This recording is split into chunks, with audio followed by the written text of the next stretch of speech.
राम भाई, फिलहाल मौजूद है डॉक्टर देवेंद्र बलारा के साथ में, जो कि स्पेशलिस्ट है ये बताने के कि भाई अपने जेब में जो नोट है, जो करेंसी, जो रुपया है, वो क्या है, वो असलियत में रुपया है या फिर नकली पर्ची है या फिर क्या है, वो मैटर के सारी की सारी बात जो है आप तक बताने की हमने कोशिश भी करी है। चैनल पर हमने वीडियो भी चलाई, आपके लगातार फोन भी आए हैं कि भाई सारी की सारी बात हमने समझाओ। एक बार दोबारा जो है अच्छे तरीके से पूछ लेंगे। डॉक्टर साहब नमस्कार। राम राम भाई जी, राम राम जी। पब्लिक जानना चाह रही है, जो आप ये दावा करो हो कि जो पब्लिक के जेब में है जितने भी 500 के, 200 के, 100 के, 50 के, 1000 के, 2000 के नोट हैं, ये सब नकली हैं, क्या ये सच्चाई है? देखो, ये असल में क्या है, इनको आप रुपया सोचते हो, ये रुपया नहीं है, ये रुपये का प्रोमिसरी नोट है जो गवर्नर ने दे रखा है। गवर्नर ने ये कहा कि भाई आप की मतलब आप जो पैसा जमा होता है आपका हमारे पास, वो आप जब चाहो ले सकते हो, और उस पर लिख देते हैं ये कि मैं धारक को इतने रुपए देने का वचन देता हूँ। अब आप ये सोचो कि रुपया क्या होता है। रुपया हुआ है असल में किसी चीज का मोल चेक करने का एक मापक, कि यह चीज कितना मोल है इसका। पहले क्या होता था, पहले सामान के बदले सामान लिया करते थे और दिया करते थे। कई बार उसमें जो शाना मानस था वो क्या करा करता, शाना के चालू का मांगा उसने, बेईमान आदमी, वो क्या करा करता, थोड़ी मेहनत की चीज ने ऐसी चीज के साथ बदल लिया करता जिसमें ज्यादा मेहनत लगती हो। अब किसी ने तो 4 महीने मेहनत कर रहा कि सारे गुण बना रहे, किसी एक आदमी ने थोड़ी देर बैठ कर तो उसके बराबर वो मेहनत को कंपेयर करा करते। जैसे सोना महंगा है, क्या तो महंगा है क्योंकि उसने जमीन में तो निकालने में और उसको साफ करने में इतना जोर लगता है कि वो जोर जो है ना वो कोई मतलब उस कई किसान के कई क्विंटल के बराबर है, तो इसलिए उसका मोल थोड़ा ज्यादा हो जाए। और फिर वो अक्षय भी नहीं होता उसका, मतलब वो जड़ता भी नहीं है, जैसे जंग लग जाए वैसा कोई काम भी नहीं होता। अब जो उत्पादन है वो या तो खेत में होता है, दाने में तो एक दाने में तो 100 दाने, 1000 दाने, ऐसा करके बाजरा है, गेहूं है, उससे होता है। और या उत्पादन होता है किसी माइनिंग में, कोयला निकल गया, सोना निकल गया, लोहा निकल गया या कुछ और निकल गया। अगर ये सब नहीं है तो वो धन नहीं है। फैक्ट्री में ना जैसे वो धन नहीं होता, उत्पादन नहीं होता। फैक्ट्री में क्या होता है, लोहा पिघला के कोई और शेप दे देते हो तो उसमें सिर्फ सर्विस यूज होती है, बाकी उत्पादन कोई नहीं है उसमें। जितना लोहा होगा उतने का ही सामान होगा, बाकी की प्लास्टिक का वो बाकी सब चीजें वो। तो इस प्रकार से जितना भी उत्पादन होता है ना देश के अंदर, उसको हम बोलते हैं ग्रोस प्रोडक्शन। और अगर देश की बात हो रही हो तो ग्रोस डोमेस्टिक प्रोडक्शन, उसको जीडीपी ग्रोस डोमेस्टिक प्रोडक्शन। तो जीडीपी जितनी होगी उस देश के अंदर उतना ही नोट छपता है, फिर उतना ही मतलब प्रोडक्शन होगी। अब वो धन है असली, उस धन के बराबर आपको कुछ देंगे रखने के लिए। अनाज तो सारा रख नहीं सकता ना किसान, तो अनाज कहीं और स्टोर हो जाएगा और उसके बदले में वो आपको कुछ धन पकड़ा देंगे उस शॉर्ट नोट में, कि जिब तक चाहिए अपना धन ले लिए। क्योंकि उस रुपए के नोट के अंदर परचेजिंग पावर है, वो वापस उसे चीज ने भी खरीद सके, वो वापस वो दूसरी चीज ने भी खरीद सके, तो वो धन के बदले ही धन मिलेगा आपको। तो ये धन नहीं है, धन लेने का एक प्रोमिसरी नोट है, और उसके ऊपर लिखा हुआ है कि मैं धारक को इतने रुपए अदा करने का वचन देता हूँ। अगर जो गवर्नर वो रुपए देने से मना कर दे या वो दे ना पाए, तो इसका मतलब नकली है, वो नकली है। तो एक बार जाके बैंक में, और बैंक आ लेता है न्यू को दे, अनपढ़ आदमी हो चाहे कोई, चाहे कोई पढ़ा लिखा हो, चाहे कोई किसा हो, बस बैंक में जाके एक बार न्यू कह दो उस मैनेजर है कि मैनेजर साहब, जो इस नोट के ऊपर वादा कर रखा है ना गवर्नर ने कि मुझे, मैं धारक को 100 रुपए अदा करने हैं, मेरे 100 रुपए दे दे भाई। वो 100 का वो तो वचन है ना, वचन तो पूरा करना पड़ेगा। पहले वचन के नाम पे, क्योंकि वचन होया करता तो भाई साहब, वचन प्राण जाए पर वचन ना जाए, कहा करते, प्राणों से भी बड़ी चीज होया करती। तो जो प्राणों से भी बड़ी चीज वचन है, वो वचन अगर गवर्नर ने दे रखा है, वो वचन पूरा नहीं करता तो फ्रॉड है, को नहीं है। अगर वचन पूरा करता हो तो असली है। तो एक बार अपना रुपया ले जाओ, अगर गवर्नर उसके बदले तुमने रुपये का नोट ले जाओ, बैंक नोट, रुपया नहीं है वो, बैंक नोट है, उस बैंक नोट को बैंक में ले जाओ और उस तनियों को मेरा यू रुपया दे दे। अगर वो देंदा हो तो वो नोट असली है, और अगर वो ना देंदा हो तो वो नकली है। तो अपना नोट चेक करना हो तो मैनेजर तक एप्लीकेशन लिख के दो, साथ में नोट की फोटोकॉपी दो, उस न्यू कोई नोट मेरे द्वारा पाओगा, चाहे मेरी अगली पीढ़ी पे पाओगा, तू जब देगा देंदी मैं घना संदूक में धरूं इस नोट ने। मने इस नोट के बदले अपना रुपया चाहिए जो जमा है तेरे द्वारा रिजर्व बैंक में। रिजर्व बैंक में मेरा रुपया जमा होगा, उसके बदले नोट मिला हुआ है, ये रुपया नहीं है। और जो बैंक में जो डिजिट ट्रांसफर हुआ, ये तो रुपया कतिये को नहीं, ये तो कुछ को नहीं, तो इसलिए उस मोबाइल में जो पैसा दिखाई दे रहा है, हाँ। इसके बदले में आपकी असली पूंजी ले लाग रहे।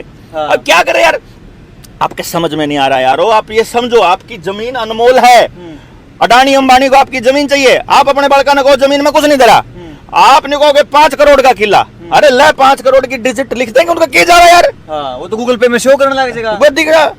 और फिर लेकिन उसके बदले में तुमको नोट मिलेगा, रुपया नहीं मिलेगा। हाँ। उस नोट ने लेके जाओ, उसके बदले रुपया नहीं मिलता। अच्छा डॉक्टर साहब, भारत का 1 रुपया हाँ, रिजर्व बैंक के 6000 रुपया के बराबर है।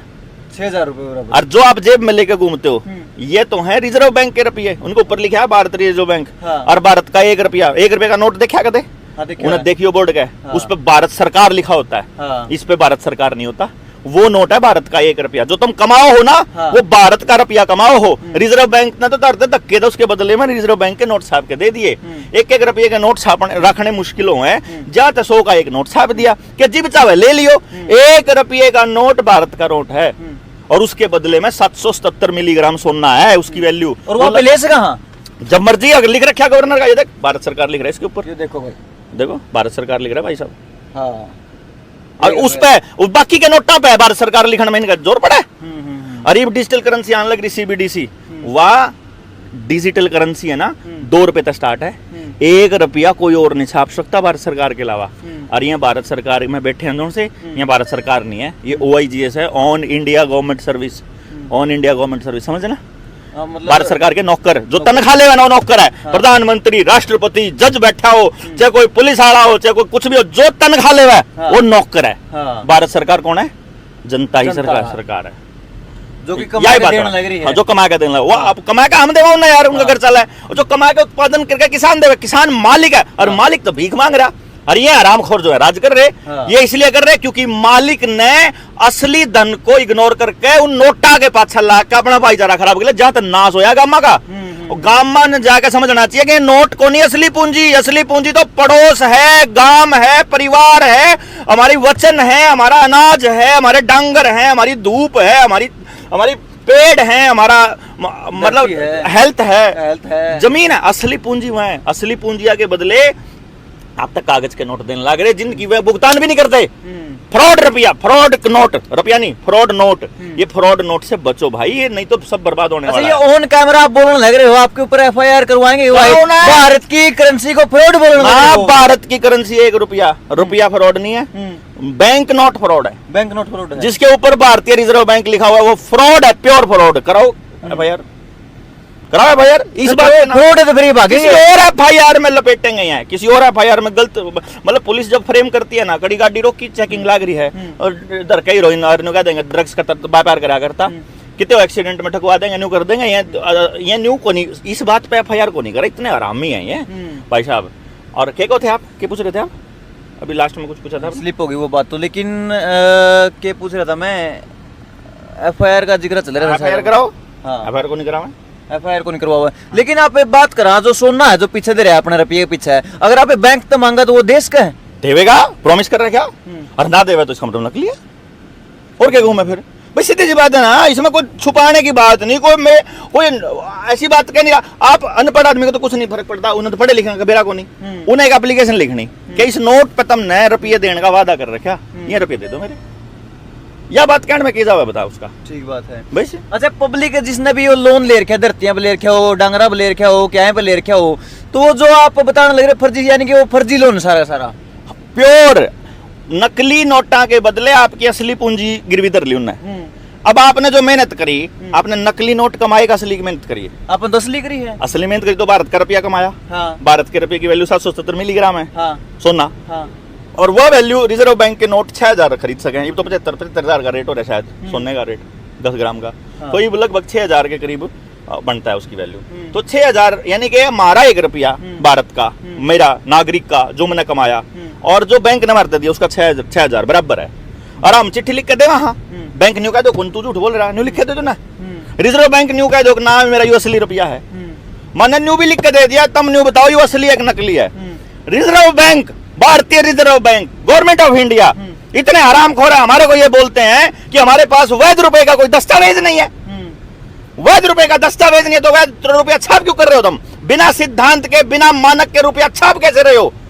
अगर मानक नहीं है, अगर स्टैंडर्ड नहीं है ना, सिद्धांत नहीं है भाई साहब, सब तहस नहस हो जाएगा। ये सब तहस नहस करने के लिए, और आपकी सारी जमीनें चाहिए इनको, जितने मर्जी ट्रांसफर करवा लियो। पीछे जो ट्रांसफर करने में 2 मिनट लगा है, इन्हें क्या लगा, इनका हो गया, जमीन दे। अच्छा, जितने भी मार्केट में जो ये बैंक नोट चल रहे हैं, यानी कि सारे के सारे ये फर्जीवाड़ा चल रहा है। फर्जी दो जो से रुपये के पाछे सोना दे रहा है, सिर्फ वो असली है, वो असली है बस। और वो सोना भी 770 मिलेगा। जितना सोना दे रहे हैं अपनी गवर्नमेंट के पास, उसके हिसाब से कितना रुपया अपने चलन में? 800 टन के करीब सोना है भारत सरकार के पास। 800 टन सोने की जो कीमत है वो लगभग 4.8 लाख करोड़ बनती है। हाँ। और जो बैंक नोट है वो छप रहे हैं 34 लाख करोड़ के। 34 लाख। तो 29.2 लाख करोड़ रुपए की करेंसी फर्जी है। सॉरी, करेंसी नहीं, बैंक नोट। Bank note. हाँ। तो बैंक नोट फर्जी है। फालतू का जितना लोन है, इससे फालतू का जितना लोन है 4.8 लाख करोड़ के ऊपर जितना लोन है सारा फर्जी है। वो नोट कदे नहीं उल्टे आ सकते। आप ये सोचो 4.8 लाख करोड़ का मतलब 205 लाख करोड़ का टोटल लोन है भारत के नागरिकों पे। हाँ। तो 205 लाख में कैसे हो गया? 5 लाख।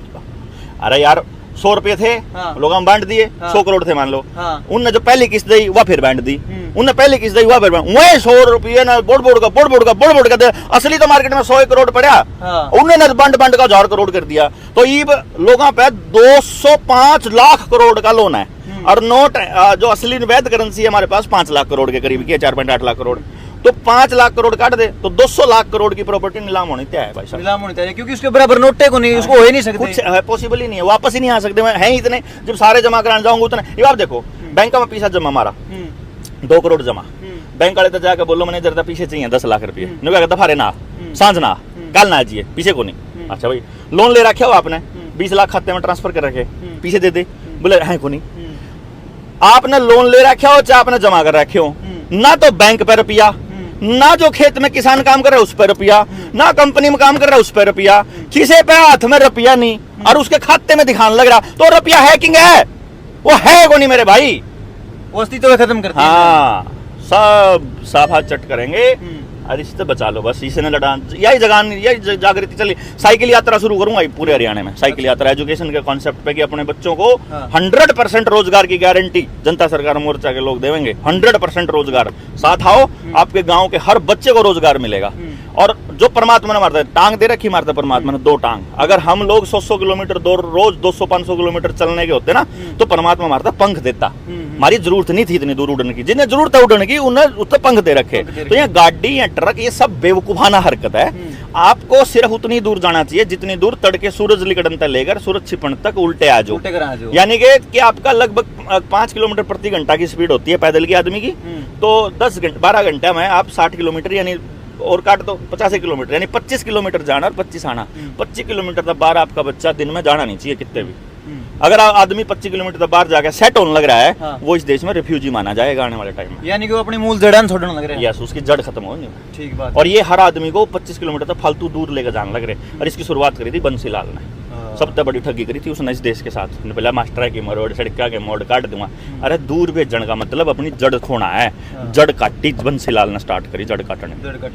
अच्छा डॉक्टर साहब, आपकी सारी की सारी बात दर्शकों के समझ में आ जाए है। लोन वाली बात भी कि फर्जीवाड़ा है, लेकिन उस चीज से निपटे कैसे ही है? जैसे कि आप एक आवेदन का जिक्र करा करो, एक एप्लीकेशन का जिक्र करा जो कि बैंक में देनी हुआ है, अगर तो उनका जो है काम में मीटिंग करो, अपने गांव के बालका ने ट्रेनिंग दवाओ, वहाँ बालका ने करके आवेदन लवाना। हम कभी ये नहीं चाहते कि लोग हमारे पास से फिरे, हाँ। या हमारे बिना उनका काम ना हुआ। हाँ। हम क्या चाहते हैं, आप ज्ञान ले लो और उस ज्ञान में अपने लिए इस्तेमाल करना स्टार्ट करो। अपने बच्चों तैयार करो, अपने बच्चों को ट्रेनिंग दो, अपने बच्चों को बुलाओ, हमारी मीटिंग्स में लेके आओ नौजवान बच्चों को। उन नौजवानों सिखाओगे सारी चीज और सिखा के और फिर अपने गांव में बचा लो। यानी कि आप ये चाहते हो कि सब लोग खड़े हो और सबको इस चीज की नॉलेज हो। नहीं, हम क्यों करें भाई आपके लिए? हाँ। जिनके बालक बर्बाद होने लगे, जिनका नाश होने लग रहा है, अगर वहाँ नहीं खड़े होंगे तो हमने क्या जरूरत जा रही है खड़े होने की? किसी ने भी क्यों जरूरत जा रही है? अगर मैं आपके लिए खड़ा होऊंगा तो कल मैं आपसे उम्मीद भी तो करूंगा कि आप मेरे लिए कुछ करो। हाँ। तो मैं क्यों सौदेबाजी करूं?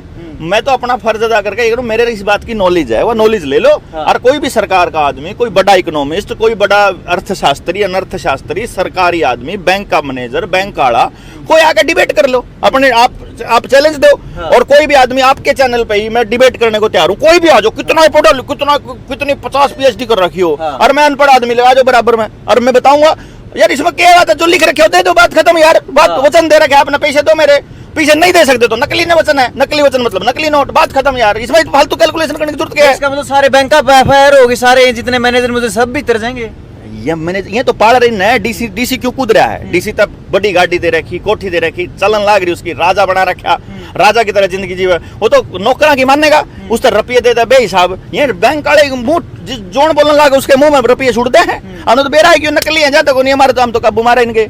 और नहीं तो ये तो जो उसने बोलने लगा उसे कहने का तेरे बोल 5 करोड़ लेगा, बोल स्विस बैंक में डाल देते हैं, इतना सोना ले ले, इतना ले ले। उन्हें क्या फर्क पड़ रहा है यार? सोने के पहाड़ खड़े इनके जो ये काम कर रहे हैं। ये तो बैंकों के जो मालिक है उन्होंने सारी सरकारों को बंधक बना रखा है, सबको काबू कर रखा है। तो बड़ा खेल है। तो 3 दिन की ट्रेनिंग बताया। तो भैया ट्रेनिंग भी जो आपके साथ साझा जरूर कराएंगे, हम जो है ट्रेनिंग में जाएंगे और आपको जो है सारी की सारी चित्र और तस्वीरें जो है सारी की सारी बात सुनाओगे। और जितने भी देखो खुला चैलेंज दे दिया डॉक्टर साहब ने, कोई भी हो, बैंक वाला हो, मैनेजर हो, एसपी हो, डीएसपी हो, कितना अपने आप में बड़े बड़े फन्ने खा समझता हो, डिबेट कर लो भाई एक बार, बात कर लो एक बार, बहस कर लो भाई हमारे लायक है। सारी की सारी बातें जवाब जो है clear and cut and final मिल जाएगा। सीधी सी बात यह है। आपका क्या कुछ करना सारे भाई जरूर बता दियो।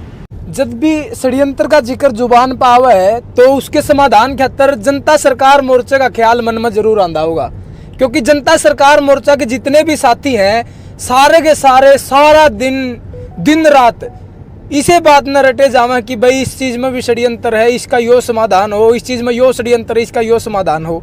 फिलहाल आप देखने लग रहे हो कि दुबई में बाढ़ आ रही है, और बाढ़ भी इस जगह पाई जड़े माटी के ऊंचे ऊंचे टीले हैं, यानी बालू रेत में। बालू रेत तो हुए शुष्क हुआ थोड़ा, और फिर उसमें बाढ़ आना भी एक षड्यंत्र माना जावा है, या फिर इसके पीछे कोई प्राकृतिक आपदा कमा इसने, या फिर आर्टिफिशियल बरसात पे ये सब कुछ होने लग रहा है। फिलहाल डॉक्टर देवेंद्र बलारा जी हमारे साथ मौजूद हैं। डॉक्टर साहब राम राम। राम राम भाई जी। अच्छा, दुबई में जो कुछ होने लग रहा है बड़ा वायरल हो रहा है आजकल कि दुबई में बाढ़ आएगी, और बालू के टिब्बे में बाढ़ आना, ये अपने आप मतलब कोई प्राकृतिक करिश्मा है या फिर नेचर के साथ खिलवाड़? भाई बाढ़ आएगी, सूखा पड़ेगा, अकाल पड़ेगा, फूड क्राइसिस होगा, ज्वालामुखी पाटेंगे, समंदर में सुनामी आवेगी, या भूकंप के झटके लगेंगे। ये सारे के सारे हार्प टेक्नोलॉजी, क्लाउड सीडिंग और साइंटिफिकली इस वेदर कंट्रोल की टेक्निक से संभव है। यह बात बता दो 3-4 साल तो हम नहीं हो लिए। कई साल पहले हम जब मतलब बाढ़ आया करती, जिस इलाके में बाढ़ आया करती है, टेस्ट कराया करें कि इस जगह पे बाढ़ लिया करना है, यू पानी उड़े वाष्पित होगा, उड़ल ले जाकर अगर इसने बरसा दें तो इसमें और कुछ केमिकल मिला दें तो या जो ज़मीन है या अपने हिसाब से तैयार करी जा सके कि नहीं तैयार करी जा सकती।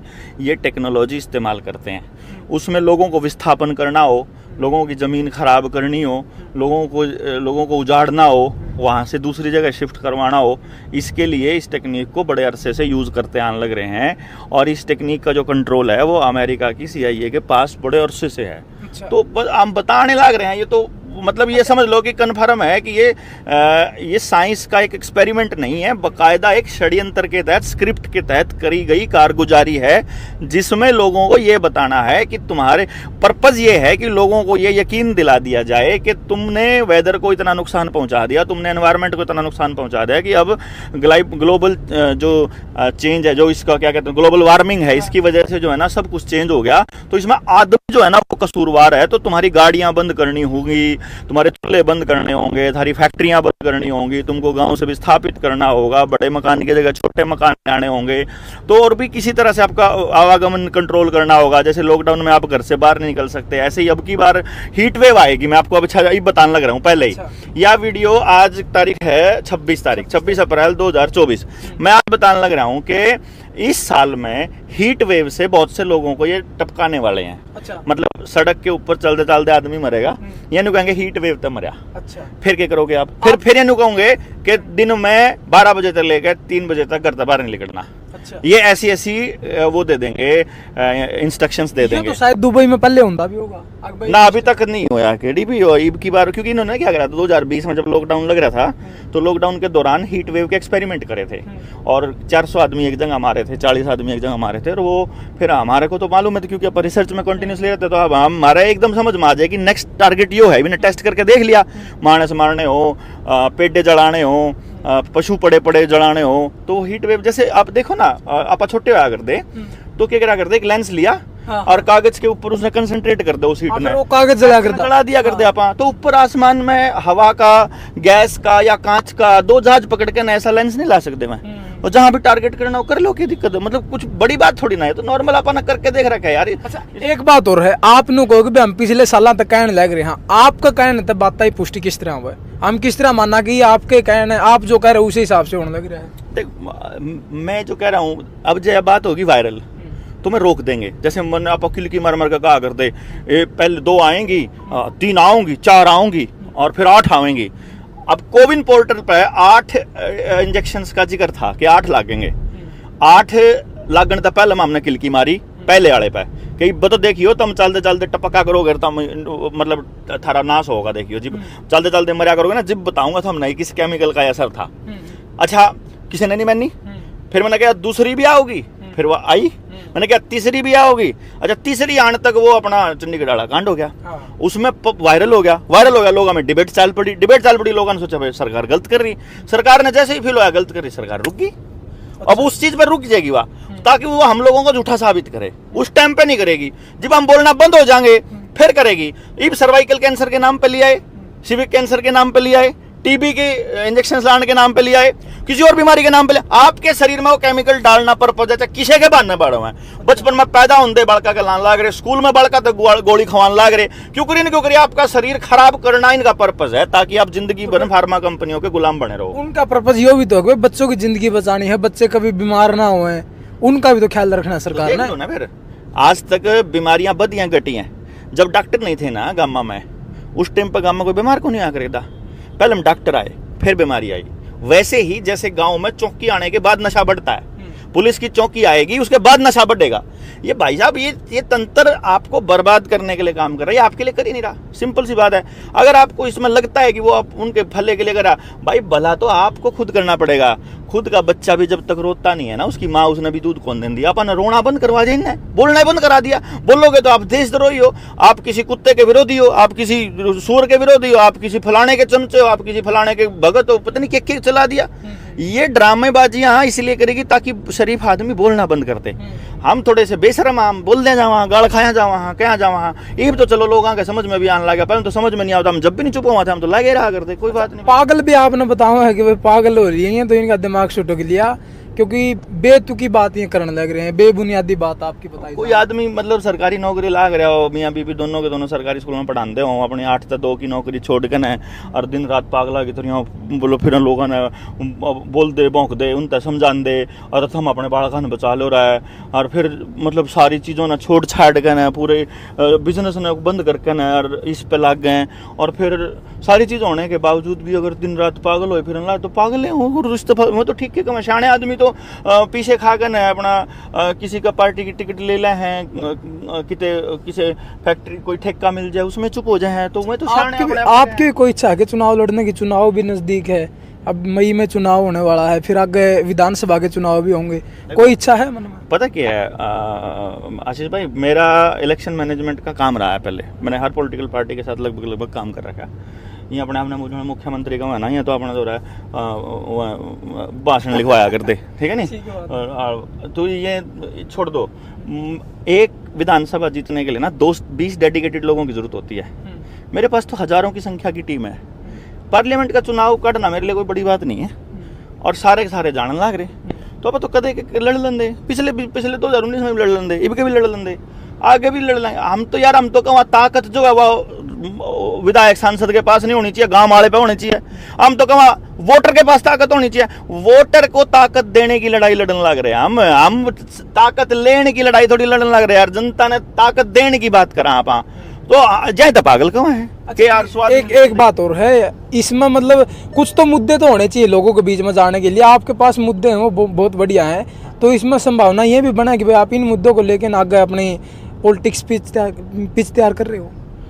देखो, पहली बात तो एक बात बता दूं, आप जो सवाल पूछ रहे हो ना, उस सवाल का ढंग इस टाइप का है जनू तो सिर्फ गुंडे, लुच्चे, कमीण, नीच, लालची, बलात्कारी और ऐसे गंदे लोग ही राजनीति में जा सके। मतलब आपका तो ये मतलब है कि हमारे जैसे आदमी तो राजनीति नहीं जान सकते? नहीं, मेरा कहने का मतलब ये है, मेरा कहने का मतलब, एक मिनट मेरी भी सुनो, मेरा कहने का मतलब ये हो कि जो सिस्टम के खिलाफ आप लड़ाई लड़ रहे हो, अगर आप भी उसे सिस्टम में शामिल हो जाओगे तो फिर लोगों ने किस तरह बचा पाओगे? मेरा सवाल ये है।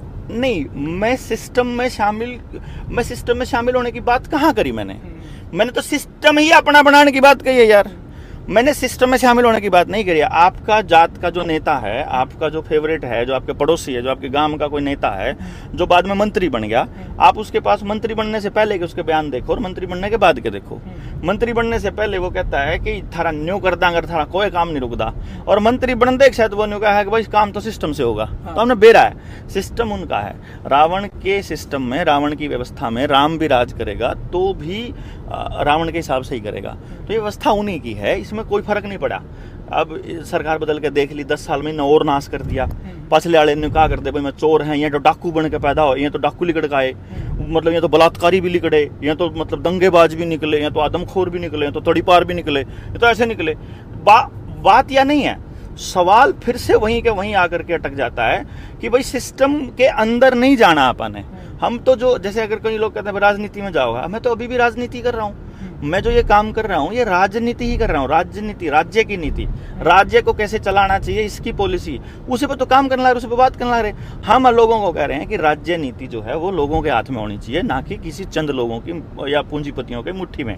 और उसी की लड़ाई अपन लड़ने लग रहे हैं लगातार। और इसमें जो आपने सवाल शुरू किया था, दुबई वाली जो हुआ थी, वह तो एकदम क्लियरली ये इन लोगों का प्रोपेगेंडा है, षड्यंत्र है। क्लाइमेट चेंज के नाम पर लोगों को अगली बार लॉकडाउन लगाकर कैद करके नियम बदल के नई व्यवस्था लाने का, जिसको न्यू वर्ल्ड ऑर्डर कहते हैं। अच्छा, एक बात और डॉक्टर साहब, एक राजस्थान की वीडियो वायरल होने लग रही है कि धरती जो है लगभग 20-22 फुट नीचे धस गई है एकदम, और लगभग 100-200 मीटर का एरिया वो है, और उसमें मतलब एकदम नीचे धसना, यो भी कोई मतलब इसी तरीके से जिस तरह आप टेक्नोलॉजी आप बता रहे हो, इस तरीके से कोई तकनीक है कि जिसके द्वारा वो कुछ किया गया है, या फिर उसमें भी कुछ और? इन्होंने ना सिस्मिक मशीन्स ला रखी हैं, जिसकी वजह से वो धरती के जो प्लेट्स हैं उनके अंदर छेड़छाड़ करके भूकंप लाने का भी काम कर सकते हैं। इन्होंने इस तरह का भी अरेंजमेंट कर रखा है कि ये नीचे अंडरग्राउंड पानी को एक जगह से निकाल देंगे तो उधर से ज़मीन थोथी हो जाएगी, खोखली हो जाएगी, तो वह ज़मीन नीचे धंसने के उसके चांसेस होते हैं, और बहुत गहरे तक जाता है, वो गुरुत्वाकर्षण उसको खींचता है।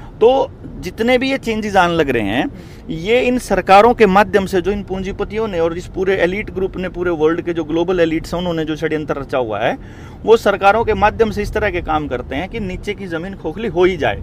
अभी आप देख लो, ये जितने भी पुल बनने लग रहे हैं, और अभी मेट्रो नीचे से बनने लगा, पानीपत में, पानीपत दिल्ली एयरपोर्ट तक बड़ा टनल बन गई, और वो सारी की सारी मेट्रो टनल में पूरी दिल्ली खोखली कर रखी है। आप इस खोखली ज़मीन को कितने दिन तक सर्वाइव करवा लोगे? ये एक दिन धंसनी ही तय है। तो ये आदमी के द्वारा नहीं, बल्कि इन सरकारों और पूंजीपतियों के द्वारा किए गए इन गलत कामों का ही नतीजा है, जिसकी वजह से ये सारा कुछ होने लग रहा है। बस इन्होंने इल्ज़ाम आम इंसान के ऊपर डालना है, उसी से अपने को जागरूक करना हमारा काम है कि भाई ये तुम्हारी गलती नहीं है, ये करने वाले तो ये चोर हैं, ये गुंडे हैं। प्रकृति के साथ इतना बड़ा खिलवाड़ हो गया, तो फिर आगे भविष्य में तो इसके और भी गलत परिणाम देखने मिलेंगे। बहुत ही भयानक परिणाम निकलेंगे अगर आज भी हम लोग चेत करके इन सरकारों को नहीं रोका। जो आसमान में जो जहाज के पीछे पूंछ सी दिखाई देती है केमिकलों की, वो इतने खतरनाक केमिकल हैं कि आप सोच भी नहीं सकते हो।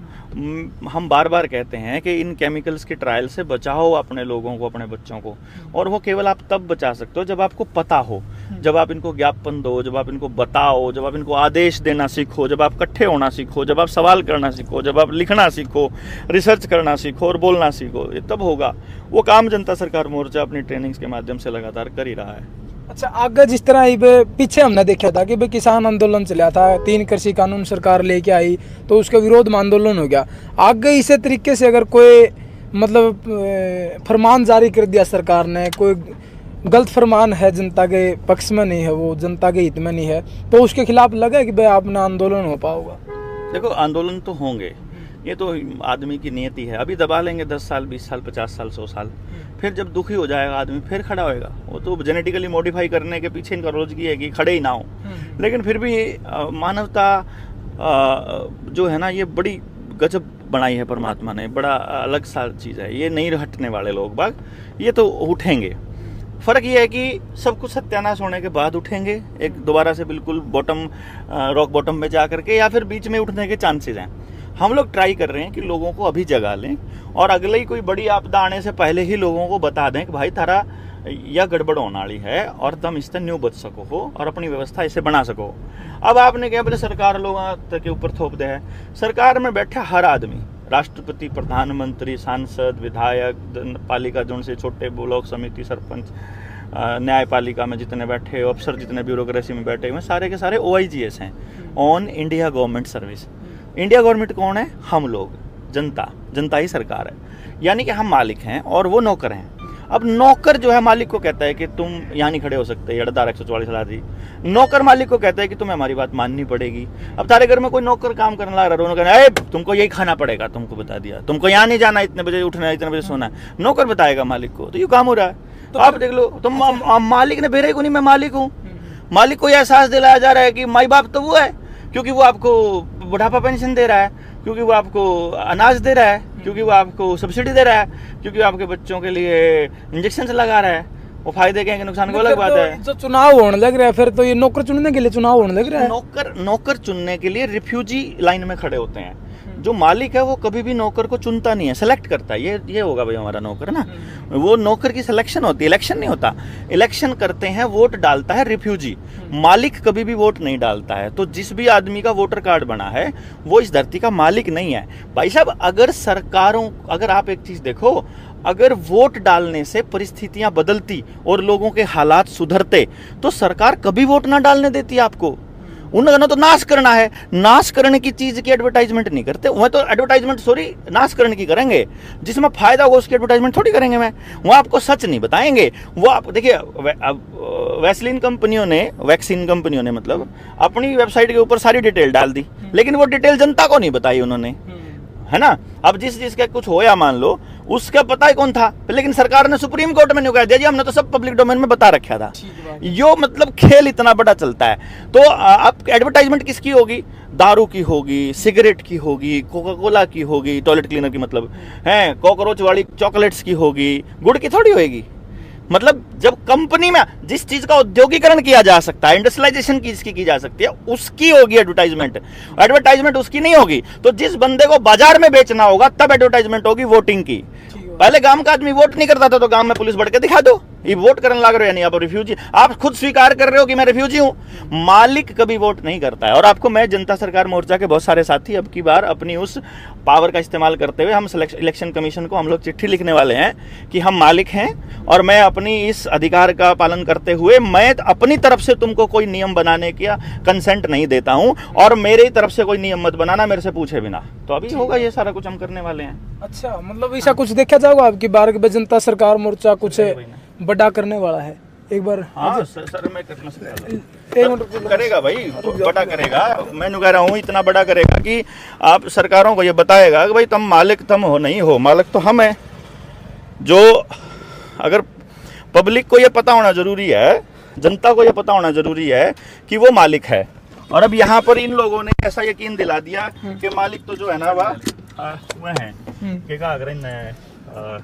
जो ये नौकर हैं, नौकरों को मालिक और मालिकों को नौकर बनाने की प्रक्रिया से ही तो इजाद दिलाना है, इनको निजात दिलानी है। वो निजात दिलाने की प्रोसेस में हम लगे हुए हैं ऑलरेडी, तो वो आप कराएंगे इसी प्रोसेस में। अच्छा, और कुछ भी बड़ा होने वाला है? सिर्फ इलेक्शन कमीशन के खिलाफ कुछ होगा? नहीं, अब सारा कुछ होगा। अच्छा। खूब बड़ा होगा, मतलब खूब बड़ा। मतलब ये लोग सरकार बनने के बाद ना, अभी देखो वैसे तो सब जगह ये हो रहा है, थू हो रही है, मतलब तो हिंदू मुसलमान पा लिया और अडानी का पालतू कुतरू। तो लेकिन अभी क्या है कि अभी तो दंगे भी करवा सकता है वो, लेकिन जनता समझ गई है कि दंगे करवा सकता है, इसलिए इसके जाल में नहीं फंसेगी। जो ईवीएम में जो गड़बड़ कर रखी है वो 100 वोट प्रति बूथ है, तो वो मतलब कि जितनी को होंगे ना मान लो, उनका काउंटर इतना हो रहा है कि पब्लिक बिल्कुल अभी फर्स्ट और सेकंड चरण में जहाँ जहाँ चुनाव होने लग रहे हैं ना, कतिया नाश हो लिया, 0 पे है। मतलब अब इस साल का 100 भी पार ना करे। जो कर इंदिरा गांधी की जमानत जब्त हुई थी ना, वो काम होना रहा इसका। हरमन तो इस साल के कदे वाराणसी से भी लोग इसके पिछवाड़े पे लात नहीं मार दें। अच्छा। तो ये पूरे चांसेस हो रहे हैं कि हो जाए। फिर भी जो अब जैसे राहुल गांधी को मैंने देखा, वो अपनी माँ के खिलाफ बोल रहा है। उसकी माँ ने जो नीतियां बनाई थी वो उनसे उलट बोलने लग रहा है। इसका मतलब उसका कुछ बात समझ में आ रही है। मन से डर लगा कदे उसकी माँ उसका भी नंबर ना लिया दे। अच्छा। हाँ, तो मतलब जो राहुल गांधी बोलने लग रहा है वो इन षड्यंत्रों के मतलब बहुत सारी चीजें षड्यंत्रों के साथ की हैं। जैसे महालक्ष्मी योजना है जिसमें वो कह रहा है 1 लाख रुपया हर आदमी के खाते में डालेंगे। वो वही यूनिवर्सल बेसिक इनकम का गेम है जो मैंने आपको ट्रेनिंग्स में भी बताया है। लेकिन साथ में वो एक बात और बताने लग रहा है कि हर बच्चे को 1 साल का ट्रेनिंग मांगने का अधिकार देंगे हम। अच्छा, मतलब आप अगर ग्रेजुएशन कर ली तो आप सरकार से अधिकार से मांगोगे कि मैंने 1 साल की अप्रेंटिस दो, तो सरकार ने 1 साल की तनख्वाह तक देनी पड़ेगी कंपलसरी। अच्छा। उसके बाद अगर आपका काम बढ़िया है तो आपको परमानेंट नौकरी मिलेगी। यानी कि ऐसी जो गारंटी जो दे रहा है हर बच्चे को रोजगार की, ये एक बड़ी बात है। मतलब ये वर्ल्ड इकोनॉमिक फोरम के षड्यंत्र के खिलाफ बात है, रोबोटिक्स के खिलाफ बात चल रही है। तो वो ये वर्ल्ड इकोनॉमिक फोरम कभी भी उसको नहीं करने देगा। इसीलिए चर्चाएं क्या चलेंगी, कांग्रेस के लोग जो है ना, अभी देखो बीजेपी के अंदर, आरएसएस के अंदर जो लोग बैठे हैं वो लोग ऐसी बातें करने लगे कि भाई राहुल मेहनत तो बहुत कर रहा है, और हर तरफ जो है पॉजिटिविटी आ गई है उधर की। मेन स्ट्रीम मीडिया तो रोज 504 506 बना हुआ है। हाँ। यूपी वाले तो बल्कि न्यू भी कंधे सुने, बोले ये कुर्सी आड़े आया करे ना, मैंने कहा करें 450 की दूंगा है, और फिर 150 रुपया की दे के जावा फिर मैं। तो मतलब वो ये कहना चाह रहे हैं कि 100 से ऊपर नहीं टपनी इनकी, 150 से ऊपर नहीं टपनी इनकी औकात नहीं है। अब इनको बिल्कुल जीरो लिए हैं। अच्छा। तो बीजेपी का ग्राफ तो खत्म हो लिया, लेकिन जो नई सरकार आएगी उसको भी वर्ल्ड इकोनॉमिक फोरम की लॉबिंग से लड़ना होगा। वो जो लॉबिंग से जब वो लड़ेंगे उस टाइम पे जो पॉलिसी करेंगे उसमें कुछ आदेश ऐसे पारित करने पड़ेंगे उनको जो आम आदमी के, आम इंसान के जो अधिकार हैं उनको वो दमन करते हों। अच्छा। वहां फिर खड़े होंगे हम लोग। और हम तो अपनी ताकत को रोज बड़ा कर रहे हैं, हम तो अपनी व्यवस्था परिवर्तन करके छोड़ेंगे, हम नहीं छोड़ते, हम उससे पहले रुकने वाले लोग नहीं है। अच्छा, सरकार बदलना तय, मतलब जिस हिसाब से पार्टी की सरकार बदल जावे, मतलब बदलती आई है आज तक, और उसी हिसाब से अब की बार भी सरकार बदल जाए पार्टी की, तो कुछ राहत मिल सके। कुछ दिन के लिए आपको फीलिंग आपकी बदल सकती है, राहत नहीं मिलेगी। पटवारी वही वैसे ही काम कर रहा है, पुलिस वाला वैसे ही काम कर रहा है, आपका आशा वर्कर, आंगनबाड़ी वर्कर, स्कूल के मास्टर सारे वैसे ही काम कर रहे हैं, जमीन आपकी छीनने की दिशा में है, बैंक वैसे ही काम कर रहा है, व्यवस्था नहीं बदलेगी। 288 पार्लियामेंट के सांसद जब 2014 में सरकार बनी उसमें से 144 तो यूपीए के थे, मतलब वो पहले कांग्रेस में थे, बीजेपी में। बीजेपी वाले देखो क्योंकि यो इसका क्या कहा अपने छोटू राम का देवता क्योंकि कट देसी फिर वापस आ गया कांग्रेस में। ठीक है, मतलब एक कन्नी तो मलाई मिलन लाग रही, मलाई दिखेगी कि मलाई को नहीं मिला तो दूसरी पार्टी में जाकर चाहे गू खाना पड़ो, फिर गू अच्छी के लिए फिर आ जाओ मलाई खान। इनका यही काम हो रहा है। मतलब रोज मतलब जो मिला खाना खान न दे दो, ना सारा ना कुछ दे दो, इसे काम हो रहा है इनका। तो ये तो न्यून पलटे मार दे, राजनीति वही लोग राज कर रहे, वही लोग काम कर रहे, वही ब्यूरोक्रेसी है। तो व्यवस्था नहीं बदलेगी। व्यवस्था जब तक गाँव अपने हाथ में उस व्यवस्था को नहीं लेगा, अपने हाथ में जब तक काम नहीं, अपने हाथ से नहीं काम करेगा, और जब तक मशीनों को नहीं निकालेगा, जल जंगल जमीन जानवर का कंट्रोल अपने पास गांव वापस नहीं लेके आएगा, जब तक वो गाय को नहीं अपने घर में वापस लेकर आएगा, जब पशुधन को जब इंपॉर्टेंस नहीं देने लगेगा, जब तक वो शिक्षा, स्वास्थ्य, न्याय, राजनीति और खेती में से पैसे को निकाल के बाहर नहीं करेगा, तब तक ये व्यवस्था नहीं बदलने वाली, तब तक आपका दमन कंटिन्यूअसली जारी रहेगा। जी, तो फिलहाल आपने डॉक्टर देवेंद्र बलारा जी को सुना है और आपने इतने सारे षड्यंत्रों के बारे में सुना, समाधान की चर्चा भी हुई है। आपका क्या कुछ कहना है इसके बारे में, अपनी अपनी प्रतिक्रिया कमेंट सेक्शन में जरूर दें। मिलते हैं जल्दी नई अपडेट के साथ, तब तक के लिए इजाजत चाहता हूँ। कैमरामैन अजय के साथ मैं आशीष दलाल, सर हरियाणा।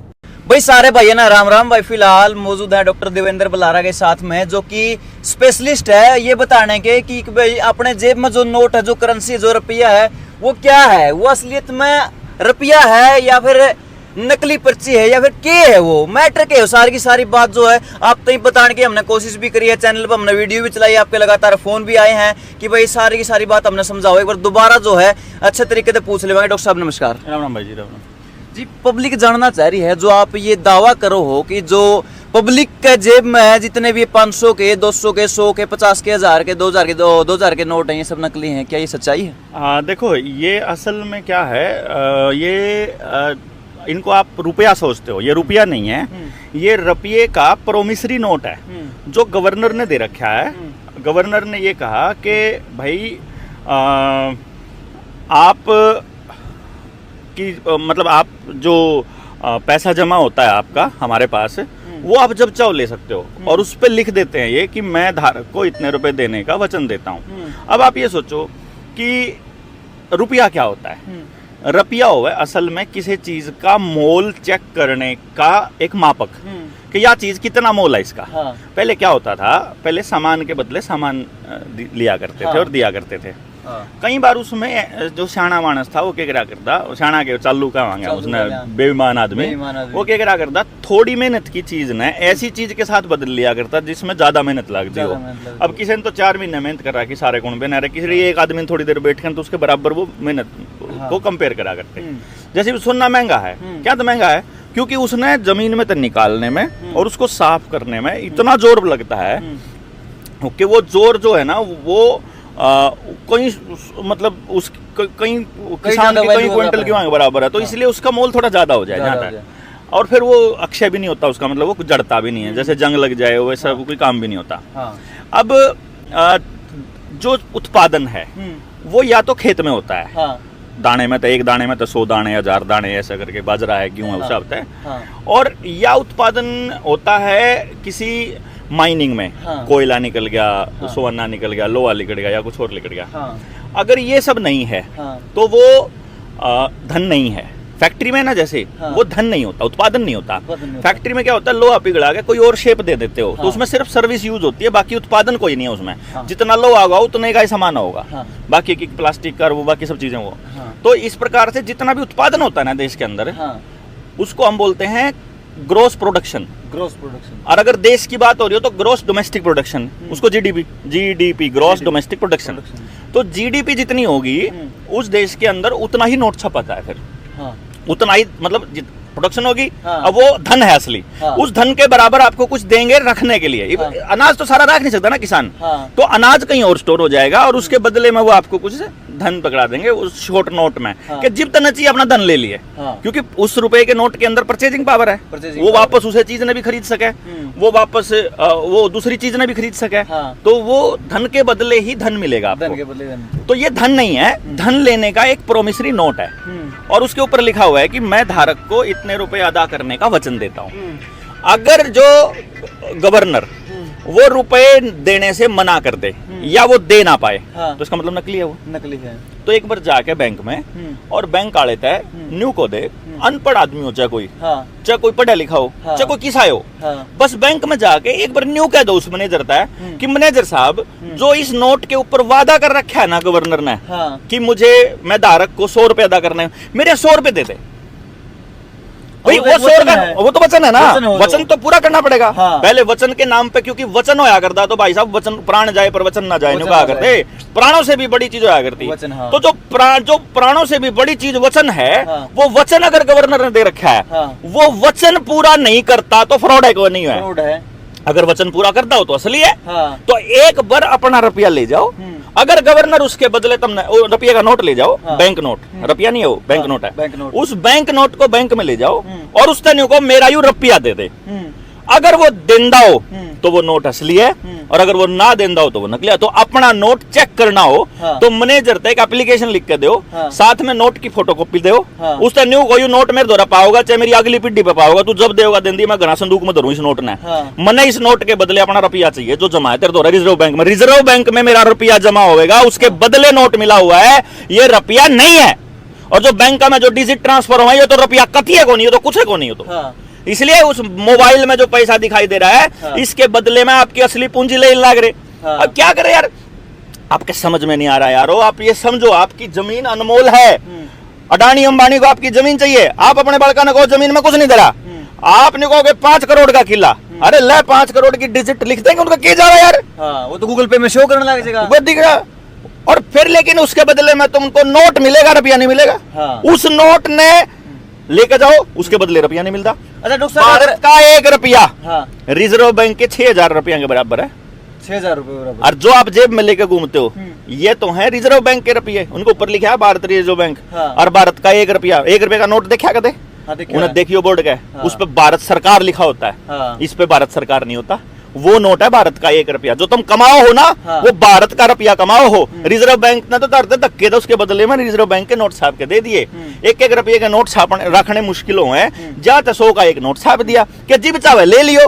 1 रुपये का नोट भारत का नोट है, और उसके बदले में 777 मिलीग्राम सोना है उसकी वैल्यू। और वहाँ पे ले से कहाँ?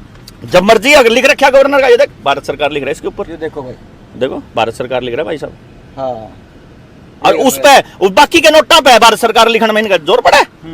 और ये डिजिटल करेंसी आने लग रही, CBDC, वाह डिजिटल करेंसी है ना, 2 रुपए तक स्टार्ट है। 1 रुपया कोई और नहीं छाप सकता भारत सरकार के अलावा। और ये भारत सरकार में बैठे हैं से, ये भारत सरकार नहीं है, ये OIGS है, on India government service. On India government service समझे ना, हाँ, मतलब भारत सरकार के नौकर, जो तनख्वाह ले ना नौकर है। प्रधानमंत्री, राष्ट्रपति, जज बैठा हो, चाहे कोई पुलिस वाला हो, चाहे कोई कुछ भी हो, जो तनख्वाह ले वो नौकर है। हाँ। भारत सरकार कौन है? जनता ही जनता। सरकार है। जो कि कमा यही के बात देने है। लग रही है। हाँ, जो कमा के देने लग, वो अब कमा के हम देवा ना यार, उनका घर चला है। और जो कमा के उत्पादन करके किसान देवे, किसान मालिक है, और मालिक तो भीख मांग रहा। और ये हरामखोर जो है राज कर रहे, हाँ। ये इसलिए कर रहे क्योंकि मालिक ने असली धन को इग्नोर करके उन नोटा के पाछा ला के अपना भाईचारा खराब कर लिया, जहां तक नाश होया गामा का। और गामा ने जाकर समझना चाहिए कि नोट को नहीं असली पूंजी, असली पूंजी तो पड़ोस है, गांव है, परिवार है, हमारी वचन है, हमारा अनाज है, हमारे डांगर है, हमारी धूप है, हमारी पेड़ है, हमारा मतलब हेल्थ है, जमीन है। असली पूंजी वह है। असली पूंजिया के बदले आप तक कागज के नोट देने लग रहे, जिनकी वह भुगतान भी नहीं करते। फ्रॉड रुपया, फ्रॉड नोट, रुपया नहीं, फ्रॉड नोट।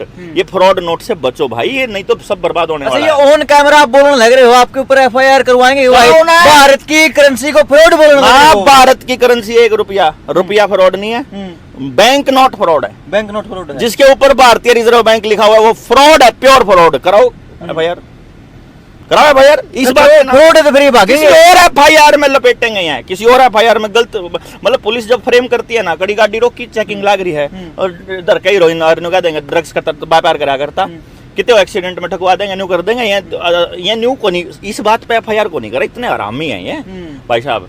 और क्या को थे आप, क्या पूछ रहे थे आप अभी लास्ट में? कुछ पूछा था, स्लिप हो गई वो बात तो, लेकिन क्या पूछ रहा था मैं, एफआईआर का जिक्र चल रहा था। एफआईआर कराओ। हाँ, एफआईआर को नहीं करावा, एफआईआर को नहीं करवा हुआ। लेकिन आप एक बात करा, जो सोना है जो पीछे दे रहा है अपने रुपये के पीछे है, अगर आप बैंक तो मांगा तो वो देश का है, देवेगा, प्रॉमिस कर रहा है क्या? और ना देवे तो इसका मतलब नकली है। और क्या कहूँ मैं फिर भाई, सीधी सी बात है ना, इसमें कोई छुपाने की बात नहीं, कोई ऐसी बात कहनी। आप अनपढ़ आदमी को तो कुछ नहीं फर्क पड़ता, उन्हें तो पढ़े लिखने का बेरा को नहीं, उन्हें एक एप्लीकेशन लिखनी कि इस नोट पे तुमने रुपये देने का वादा कर रखा, ये रुपये दे दो मेरे, यह बात कहने में की जावे, बताओ उसका। ठीक बात है बस। अच्छा, पब्लिक जिसने भी वो लोन ले रखा है, धरतियां पे ले रखा हो, डांगरा पे ले रखा हो, क्या पे ले रखा हो, तो जो आप बताने लग रहे फर्जी, यानी कि वो फर्जी लोन सारा प्योर नकली नोटा के बदले आपकी असली पूंजी गिरवी धर ली उन्हें।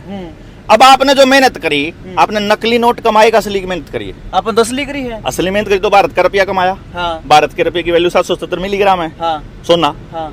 और वह वैल्यू रिजर्व बैंक के नोट 6000 खरीद सके। ये तो 75,000 का रेट हो रहा है शायद, सोने का रेट 10 ग्राम का। हाँ। तो ये लगभग 6000 के करीब बनता है उसकी वैल्यू। तो 6000 यानी कि हमारा 1 रुपया भारत का, मेरा नागरिक का जो मैंने कमाया, और जो बैंक ने मारता दिया उसका 6000 बराबर है। और हम चिट्ठी लिख के दे वहां, बैंक न्यू कह दो कौन तू झूठ बोल रहा है, न्यू लिख के दे दो ना। रिजर्व बैंक न्यू कह दो ना मेरा यू असली रुपया है, मैंने न्यू भी लिख के दे दिया, तब न्यू बताओ यू असली है कि नकली है। रिजर्व बैंक, भारतीय reserve bank, government of India इतने हरामखोर है, हमारे को ये बोलते हैं कि हमारे पास वैध रुपए का कोई दस्तावेज नहीं है। वैध रुपए का दस्तावेज नहीं है तो वैध रुपया छाप क्यों कर रहे हो तुम? बिना सिद्धांत के, बिना मानक के रुपया छाप कैसे रहे हो? अगर मानक नहीं है, अगर स्टैंडर्ड नहीं है ना, सिद्धांत नहीं है भाई साहब, सब तहस नहस हो जाएगा। ये सब तहस नहस करने के लिए, और आपकी सारी जमीनें चाहिए इनको, जितने मर्जी ट्रांसफर करवा लियो। पीछे जो ट्रांसफर करने में 2 मिनट लगा है, इन्हें क्या लगे, इनका हो गया, जमीन दे। अच्छा, जितने भी मार्केट में जो ये बैंक नोट चल रहे हैं, यानी कि सारे के सारे ये फर्जीवाड़ा चल रहा है। फर्जी दो जो से रुपये के पाछे सोना दे रहा है, सिर्फ वो असली है, वो असली है बस। और वो सोना भी 770 मिलेगा। जितना सोना दे रहे हैं अपनी गवर्नमेंट के पास है, उसके हिसाब से कितना रुपया अपने चलन 800 टन के करीब सोना है भारत सरकार के पास। 800 टन सोने की जो कीमत है वो लगभग 4.8 लाख करोड़ बनती है। हाँ। और जो बैंक नोट है वो छप रहे हैं 34 लाख करोड़ के। 34 लाख। तो 29.2 लाख करोड़ रुपए की करेंसी फर्जी है। सॉरी, करेंसी नहीं, बैंक नोट। Bank note. हाँ। तो बैंक नोट फर्जी है। फालतू का जितना लोन है, इससे फालतू का जितना लोन है 4.8 लाख करोड़ के ऊपर जितना लोन है सारा फर्जी है। वो नोट कदे नहीं उल्टे आ सकते। आप ये सोचो 4.8 लाख करोड़ का मतलब 205 लाख करोड़ का टोटल लोन है भारत के नागरिकों पर। हाँ। तो 205 लाख में कैसे हो गया? 5 लाख। अरे यार 100 रुपए थे, हाँ। लोग हम बांट दिए। हाँ। 100 करोड़ थे मान लो। हाँ। उनने जो पहली किस्त दी वह फिर बांट दी। उनने पहली किस्त दी वह फिर वही 100 रुपये ना बोर्ड का दे। असली तो मार्केट में 100 करोड़ पड़ा। हाँ। उन्होंने बंड का 1000 करोड़ कर दिया। तो ये लोगों पे 205 लाख करोड़ का लोन है। और नोट जो असली वैध करेंसी है हमारे पास 5 लाख करोड़ के करीब की है, 4.8 लाख करोड़। तो 5 लाख करोड़ काट दे तो 200 लाख करोड़ की प्रॉपर्टी नीलाम होनी तय है भाई साहब। नीलाम होनी चाहिए, क्योंकि उसके बराबर नोटे को नहीं, उसको हो ही नहीं सकते। कुछ है, पॉसिबल ही नहीं है, वापस ही नहीं आ सकते हैं इतने। जब सारे जमा कराने जाऊंगा उतने। ये आप देखो, बैंक में पैसा जमा मारा 2 करोड़ जमा, बैंक वाले तो जाकर बोलो मैनेजर था पीछे चाहिए 10 लाख रुपये, दफारे ना सांझ ना कल ना आजिए पीछे को नहीं। अच्छा भाई, लोन ले रखे हो आपने 20 लाख खाते में ट्रांसफर कर रखे, पीछे दे दे, बोले है को नहीं। आपने लोन ले रखे हो चाहे आपने जमा कर रखे हो, ना तो बैंक पे रुपया, ना जो खेत में किसान काम कर रहा है उस पर रुपया, ना कंपनी में काम कर रहा है उस पर रुपया, किसी पे हाथ में रुपया नहीं और उसके खाते में दिखाने लग रहा तो रुपया हैकिंग है, वो है को नहीं मेरे भाई, वो अस्तित्व खत्म करती है। हाँ सब साफा चट करेंगे और इससे बचा लो बस, इसे न लड़ा, यही जागृति चली। साइकिल यात्रा शुरू करूंगा पूरे हरियाणा में, साइकिल यात्रा एजुकेशन के कॉन्सेप्ट पे कि अपने बच्चों को 100% रोजगार की गारंटी जनता सरकार मोर्चा के लोग देंगे, 100% रोजगार। साथ आओ, आपके गांव के हर बच्चे को रोजगार मिलेगा। और जो परमात्मा ने मारता है, टांग दे रखी मारता परमात्मा ने 2 टांग, अगर हम लोग 100 किलोमीटर रोज 200-500 किलोमीटर चलने के होते ना तो परमात्मा मारता पंख देता। हमारी जरूरत नहीं थी इतनी दूर उड़ने की, जिन्हें जरूरत है उड़ने की उन्हें उससे पंख दे रखे। तो ये गाड़ी या ट्रक ये सब बेवकूफाना हरकत है। आपको सिर्फ उतनी दूर जाना चाहिए जितनी दूर तड़के सूरज निकलने तक लेकर सूरज छिपने तक उल्टे आ जाओ, यानी कि आपका लगभग 5 किलोमीटर प्रति घंटा की स्पीड होती है पैदल की आदमी की, तो 12 घंटे में आप 60 किलोमीटर यानी और काट दो 85 किलोमीटर यानी 25 किलोमीटर जाना और 25 आना। 25 किलोमीटर तक बाहर आपका बच्चा दिन में जाना नहीं चाहिए कितने भी। अगर आदमी 25 किलोमीटर तक बाहर जाकर सेट होने लग रहा है, हाँ। वो इस देश में रिफ्यूजी माना जाएगा आने वाले टाइम में, यानी कि वो अपनी मूल जड़ें छोड़ने लग रहे हैं। यस, उसकी जड़ खत्म होगी। ठीक बात। और ये हर आदमी को 25 किलोमीटर तक फालतू दूर लेकर जाने लग रहे। और इसकी शुरुआत करी थी बंसीलाल ने, सबसे बड़ी ठगी करी थी उसने इस देश के साथ। पहला मास्टर है कि मरोड़ सड़का के मोड़ काट दूंगा। अरे दूर भेजने का मतलब अपनी जड़ खोना है। जड़ काटी बंसीलाल ने स्टार्ट करी, जड़ काटने। अच्छा डॉक्टर साहब, आपकी सारी की सारी बात दर्शकों के समझ में आ जाए है, लोन वाली बात भी कि फर्जीवाड़ा है, लेकिन उस चीज से निपटे कैसे ही है? जैसे कि आप एक आवेदन का जिक्र करा करो, एक एप्लीकेशन का जिक्र करा जो कि बैंक में देनी हुआ है, अगर तो उनका जो है काम में मीटिंग करो, अपने गांव के बालका ने ट्रेनिंग दवाओ, वहाँ बालका ने करके आवेदन लवाना। हम कभी ये नहीं चाहते कि लोग हमारे पास से फिरे, हाँ। या हमारे बिना उनका काम ना हुआ। हाँ। हम क्या चाहते हैं, आप ज्ञान ले लो और उस ज्ञान में अपने लिए इस्तेमाल करना स्टार्ट करो, अपने बच्चों तैयार करो, अपने बच्चों को ट्रेनिंग दो, अपने बच्चों को बुलाओ, हमारी मीटिंग्स में लेके आओ नौजवान बच्चों को, उन नौजवानों ने सिखाओगे सारी चीज और सिखा के और फिर अपने गांव में बचा लो। यानी कि आप ये चाहते हो कि सब लोग खड़े हो और सबको इस चीज की नॉलेज हो। नहीं, हम क्यों करें भाई आपके लिए? हाँ। जिनके बालक बर्बाद होने लगे, जिनका नाश होने लग रहा है, अगर वहाँ नहीं खड़े होंगे तो हमने क्या जरूरत जा रही है खड़े होने की? किसी ने भी क्यों जरूरत जा रही है? अगर मैं आपके लिए खड़ा होऊंगा तो कल मैं आपसे उम्मीद भी तो करूंगा कि आप मेरे लिए कुछ करो। हाँ। तो मैं क्यों सौदेबाजी करूं? मैं तो अपना फर्ज अदा करके करूं। मेरे इस बात की नॉलेज है, वो नॉलेज ले लो। हाँ। और कोई भी सरकार का आदमी, कोई बड़ा इकोनॉमिस्ट, कोई बड़ा अर्थशास्त्री, अनर्थशास्त्री, सरकारी आदमी, बैंक का मैनेजर, बैंक वाला, कोई आके डिबेट कर लो, अपने आप चैलेंज दो। हाँ। और कोई भी आदमी आपके चैनल पे ही मैं डिबेट करने को तैयार हूँ, कोई भी आ जाओ, कितनी 50 PhD कर रखी हो। हाँ। और मैं अनपढ़ आदमी लगा जाओ बराबर में, और मैं बताऊंगा यार इसमें क्या बात है, जो लिख रखे हो दे दो, बात खत्म यार। बात वचन दे रखे आपने, पैसे दो मेरे, पैसे नहीं दे सकते तो नकली वचन है, नकली वचन मतलब नकली नोट, बात खत्म यार। इसमें फालतू कैलकुलेशन करने की जरूरत क्या है? इसका मतलब सारे बैंक का FIR होगी, सारे जितने मैनेजर मुझे सब भी तर जाएंगे। ये तो पाड़ रही है। डीसी क्यों कूद रहा है? डीसी तब बड़ी गाड़ी दे रखी, कोठी दे रखी, चलन लाग रही उसकी, राजा बना रखा, राजा की तरह जिंदगी जीवे। वो तो नौकरा की मानेगा, उस तरह रुपये देता बेहिसाब। ये बैंक वाले मुंह जोड़ बोलने लगा, उसके मुंह में रुपये छूटते हैं। हमने तो बेरा है क्यों नकली है, जाते को नहीं हमारे, तो हम तो काबू मारे इनके। और नहीं तो ये तो जो उसने बोलने लगा उसे कहने का तेरे बोल 5 करोड़ ले होगा, बोल स्विस बैंक में डाल देते हैं, इतना सोना ले ले, इतना ले ले। उन्हें क्या फर्क पड़ रहा है यार? सोने के पहाड़ खड़े इनके जो ये काम कर रहे हैं। ये तो बैंकों के जो मालिक है उन्होंने सारी सरकारों को बंधक बना रखा है, सबको काबू कर रखा है। तो बड़ा खेल है, तो 3 दिन की ट्रेनिंग बताया। तो भैया ट्रेनिंग भी जो आपके साथ साझा जरूर कराएंगे, हम जो है ट्रेनिंग में जाएंगे और आपको जो है सारी की सारी चित्र और तस्वीरें जो है सारी की सारी बात सुनाओगे। और जितने भी देखो खुला चैलेंज दे दिया डॉक्टर साहब ने, कोई भी हो, बैंक वाला हो, मैनेजर हो, SP हो, DSP हो, से कितना अपने आप में बड़े फन्ने खा समझता हो, डिबेट कर लो भाई एक बार, बात कर लो एक बार, बहस कर लो भाई हमारे लायक है। सारी की सारी बात जवाब जो है clear and cut and final मिल जाएगा। सीधी सी बात यह है, आपका क्या कुछ करना सारे भाई जरूर बता दियो। जब भी षड्यंत्र का जिक्र जुबान पर आवा है तो उसके समाधान खातर जनता सरकार मोर्चा का ख्याल मन में जरूर आंदा होगा, क्योंकि जनता सरकार मोर्चा के जितने भी साथी हैं सारे के सारे सारा दिन रात इसे बात न रटे जावा कि भाई इस चीज में भी षड्यंत्र है, इसका यो समाधान हो, इस चीज में यो षड्यंत्र है, इसका यो समाधान हो। फिलहाल आप देखने लग रहे हो कि दुबई में बाढ़ आ रही है, और बाढ़ भी इस जगह पाई जड़े माटी के ऊंचे ऊंचे टीले हैं, यानी बालू रेत में। बालू रेत तो हुए शुष्क हुआ थोड़ा, और फिर उसमें बाढ़ आना भी एक षड्यंत्र माना जावा है, या फिर इसके पीछे कोई प्राकृतिक आपदा कमा इसने, या फिर आर्टिफिशियल बरसात पे ये सब कुछ होने लग रहा है। फिलहाल डॉक्टर देवेंद्र बलारा जी हमारे साथ मौजूद हैं। डॉक्टर साहब राम राम। राम राम भाई जी। अच्छा, दुबई में जो कुछ होने लग रहा है, बड़ा वायरल हो रहा है आजकल कि दुबई में बाढ़ आएगी, और बालू के टिब्बे में बाढ़ आना, ये अपने आप मतलब कोई प्राकृतिक करिश्मा है या फिर नेचर के साथ खिलवाड़? भाई बाढ़ आएगी, सूखा पड़ेगा, अकाल पड़ेगा, फूड क्राइसिस होगा, ज्वालामुखी पाटेंगे, समंदर में सुनामी आवेगी या भूकंप के झटके लगेंगे। ये सारे के सारे हार्प टेक्नोलॉजी, क्लाउड सीडिंग और साइंटिफिकली इस वेदर कंट्रोल की टेक्निक से संभव है। यह बात बता दो, 3-4 साल तो हम नहीं हो लिए। कई साल पहले हम जब मतलब बाढ़ आया करती, जिस इलाके में बाढ़ आया करती है, टेस्ट कराया करें कि इस जगह पे बाढ़ लिया कर यू पानी उरे वाष्पित होगा, रोड ले जाकर अगर इसने बरसा दें तो इसमें और कुछ केमिकल मिला दें तो या जो ज़मीन है या अपने हिसाब से तैयार करी जा सके कि नहीं तैयार करी जा सकती। ये टेक्नोलॉजी इस्तेमाल करते हैं। उसमें लोगों को विस्थापन करना हो, लोगों की ज़मीन खराब करनी हो, लोगों को उजाड़ना हो, वहाँ से दूसरी जगह शिफ्ट करवाना हो, इसके लिए इस टेक्निक को बड़े अरसे से यूज़ करते आने लग रहे हैं। और इस टेक्निक का जो कंट्रोल है वो अमेरिका की CIA के पास बड़े अरसे से है। अच्छा। तो हम बताने लग रहे हैं, ये तो मतलब ये समझ लो कि कन्फर्म है कि ये साइंस का एक एक्सपेरिमेंट नहीं है, बाकायदा एक षड्यंत्र के तहत, स्क्रिप्ट के तहत करी गई कारगुजारी है, जिसमें लोगों को ये बताना है कि तुम्हारे पर्पज ये है कि लोगों को ये यकीन दिला दिया जाए कि तुमने वेदर को इतना नुकसान पहुंचा दिया, तुमने एनवायरनमेंट को इतना नुकसान पहुंचा दिया कि अब ग्लोबल जो चेंज है, जो इसका क्या कहते हैं ग्लोबल वार्मिंग है, इसकी वजह से जो है ना सब कुछ चेंज हो गया। तो इसमें आदमी जो है ना वो कसूरवार है। तो तुम्हारी गाड़ियां बंद करनी होगी, तुम्हारे चूल्हे बंद करने होंगे, तुम्हारी फैक्ट्रियां बंद करनी होंगी, तुमको गांव से विस्थापित करना होगा, बड़े मकान की जगह छोटे मकान आने होंगे। तो और भी किसी तरह से आपका आवागमन कंट्रोल करना होगा। जैसे लॉकडाउन में आप घर से बाहर नहीं निकल सकते, ऐसे ही अब की बार हीट वेव आएगी। मैं आपको अब अच्छा बताने लग रहा हूँ पहले ही। यह वीडियो आज तारीख है 26 अप्रैल 2024।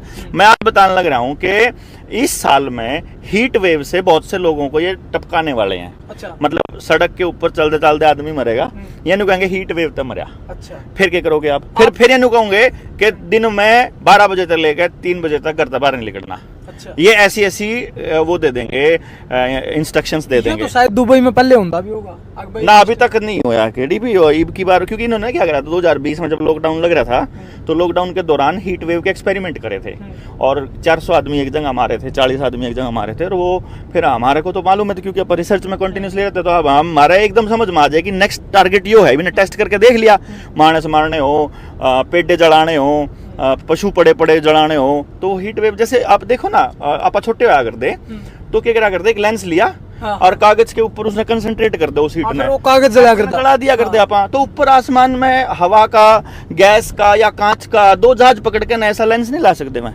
और जहां भी टारगेट करना हो कर लो, क्या दिक्कत है? मतलब कुछ बड़ी बात थोड़ी ना है, तो नॉर्मल अपन करके देख रखा है यार। अच्छा, एक बात और है, आप नु कहोगे भी हम पिछले साल तक कहने लग रहे हैं, आपका कहने तब बात ही पुष्टि किस तरह हुआ है? हम किस तरह मानना कि आपके कहने, आप जो कह रहे हो उसी हिसाब से होने लग रहा है? देख, मैं जो कह रहा हूँ, अब जब बात होगी वायरल तो मैं रोक देंगे। जैसे मैंने आप अकिल की मर का कहा करते, पहले 2 आएंगी, 3 आऊंगी, 4 आऊंगी और फिर 8 आवेंगी। अब कोविन पोर्टल पे 8 इंजेक्शंस का जिक्र था कि 8 लागेंगे। 8 लागण तो पहले हमने किल की मारी पहले वाले पे कि बतो देखियो तुम चलते चलते टपका करोगे तो मतलब थारा नाश होगा। देखियो जी चलते चलते मरा करोगे ना, जब बताऊंगा तो हम नहीं किस केमिकल का असर था। अच्छा, किसी ने नहीं मानी। फिर मैंने कहा दूसरी भी आओगी, फिर वो आई। मैंने कहा तीसरी भी आओगी। अच्छा, तीसरी आने तक वो अपना चंडीगढ़ वाला कांड हो गया, उसमें वायरल हो गया। लोगों में डिबेट चल पड़ी। लोगों ने सोचा भाई सरकार गलत कर रही। सरकार ने जैसे ही फील होया गलत कर रही, सरकार रुक गई। अब उस चीज पर रुक जाएगी वह, ताकि वो हम लोगों को झूठा साबित करे। उस टाइम पे नहीं करेगी, जब हम बोलना बंद हो जाएंगे फिर करेगी। इब सर्वाइकल कैंसर के नाम पे लिया है, सिविक कैंसर के नाम पे लिया है, टीबी के इंजेक्शन लाने के नाम पे लिया है, किसी और बीमारी के नाम पे लिया। आपके शरीर में वो केमिकल डालना पर पहुंचा किसे के बांधने पड़ो है। बचपन में पैदा होते बड़का के लान लाग रहे, स्कूल में बड़का तो गोली खवान लाग रहे। क्यों करिए आपका शरीर खराब करना इनका पर्पज है, ताकि आप जिंदगी भर फार्मा कंपनियों के गुलाम बने रहो। उनका पर्पज ये भी तो है बच्चों की जिंदगी बचानी है, बच्चे कभी बीमार ना हुए, उनका भी तो ख्याल रखना है सरकार ने ना। फिर आज तक बीमारियां बदियां घटी हैं। जब डॉक्टर नहीं थे ना गामा में, उस टाइम पर गामा कोई बीमार को नहीं आ करेगा। पहले हम डॉक्टर आए, फिर बीमारी आई। वैसे ही जैसे गांव में चौकी आने के बाद नशा बढ़ता है, पुलिस की चौकी आएगी, उसके बाद नशा बढ़ेगा। ये भाई साहब ये तंत्र आपको बर्बाद करने के लिए काम कर रहा है, ये आपके लिए कर ही नहीं रहा। सिंपल सी बात है। अगर आपको इसमें लगता है कि वो आप उनके भले के लिए कर रहा, भाई भला तो आपको खुद करना पड़ेगा। खुद का बच्चा भी जब तक रोता नहीं है ना, उसकी माँ उसने भी दूध कौन दे दिया, अपन रोना बंद करवा देना, बोलना बंद करा दिया। बोलोगे तो आप देशद्रोही हो, आप किसी कुत्ते के विरोधी हो, आप किसी सूर के विरोधी हो, आप किसी फलाने के चमचे हो, आप किसी फलाने के भगत हो, पता नहीं क्या चला दिया। ये ड्रामेबाजियां इसलिए करेगी ताकि शरीफ आदमी बोलना बंद कर दे। हम थोड़े से बेशरम, हम बोल दें जा वहाँ, गाड़ खाया जा वहाँ, क्या जा वहाँ, ये तो चलो लोगों के समझ में भी आने लगा। पहले तो समझ में नहीं आता, हम जब भी नहीं चुप हुआ था हम तो लगे रहा करते, कोई बात नहीं। पागल भी आपने बताया है कि भाई पागल हो रही है, तो इनका दिमाग शुट हो लिया, क्योंकि बेतुकी बात ये करने लग रहे हैं, बेबुनियादी बात आपकी बताई। कोई आदमी मतलब सरकारी नौकरी लाग रहा हो, मियाँ बीबी दोनों के दोनों सरकारी स्कूल में पढ़ाते हो, अपनी 8 से 2 की नौकरी छोड़ के न और दिन रात पागला की तरह बोलो, फिर लोगों ने बोल दे भौंक दे, उनते समझान दे, और हम अपने बालका ने बचा लो रहा है, और फिर मतलब सारी चीज़ों ने छोड़ छाड़ के न पूरे बिजनेस ने बंद करके न और इस पे लाग गए।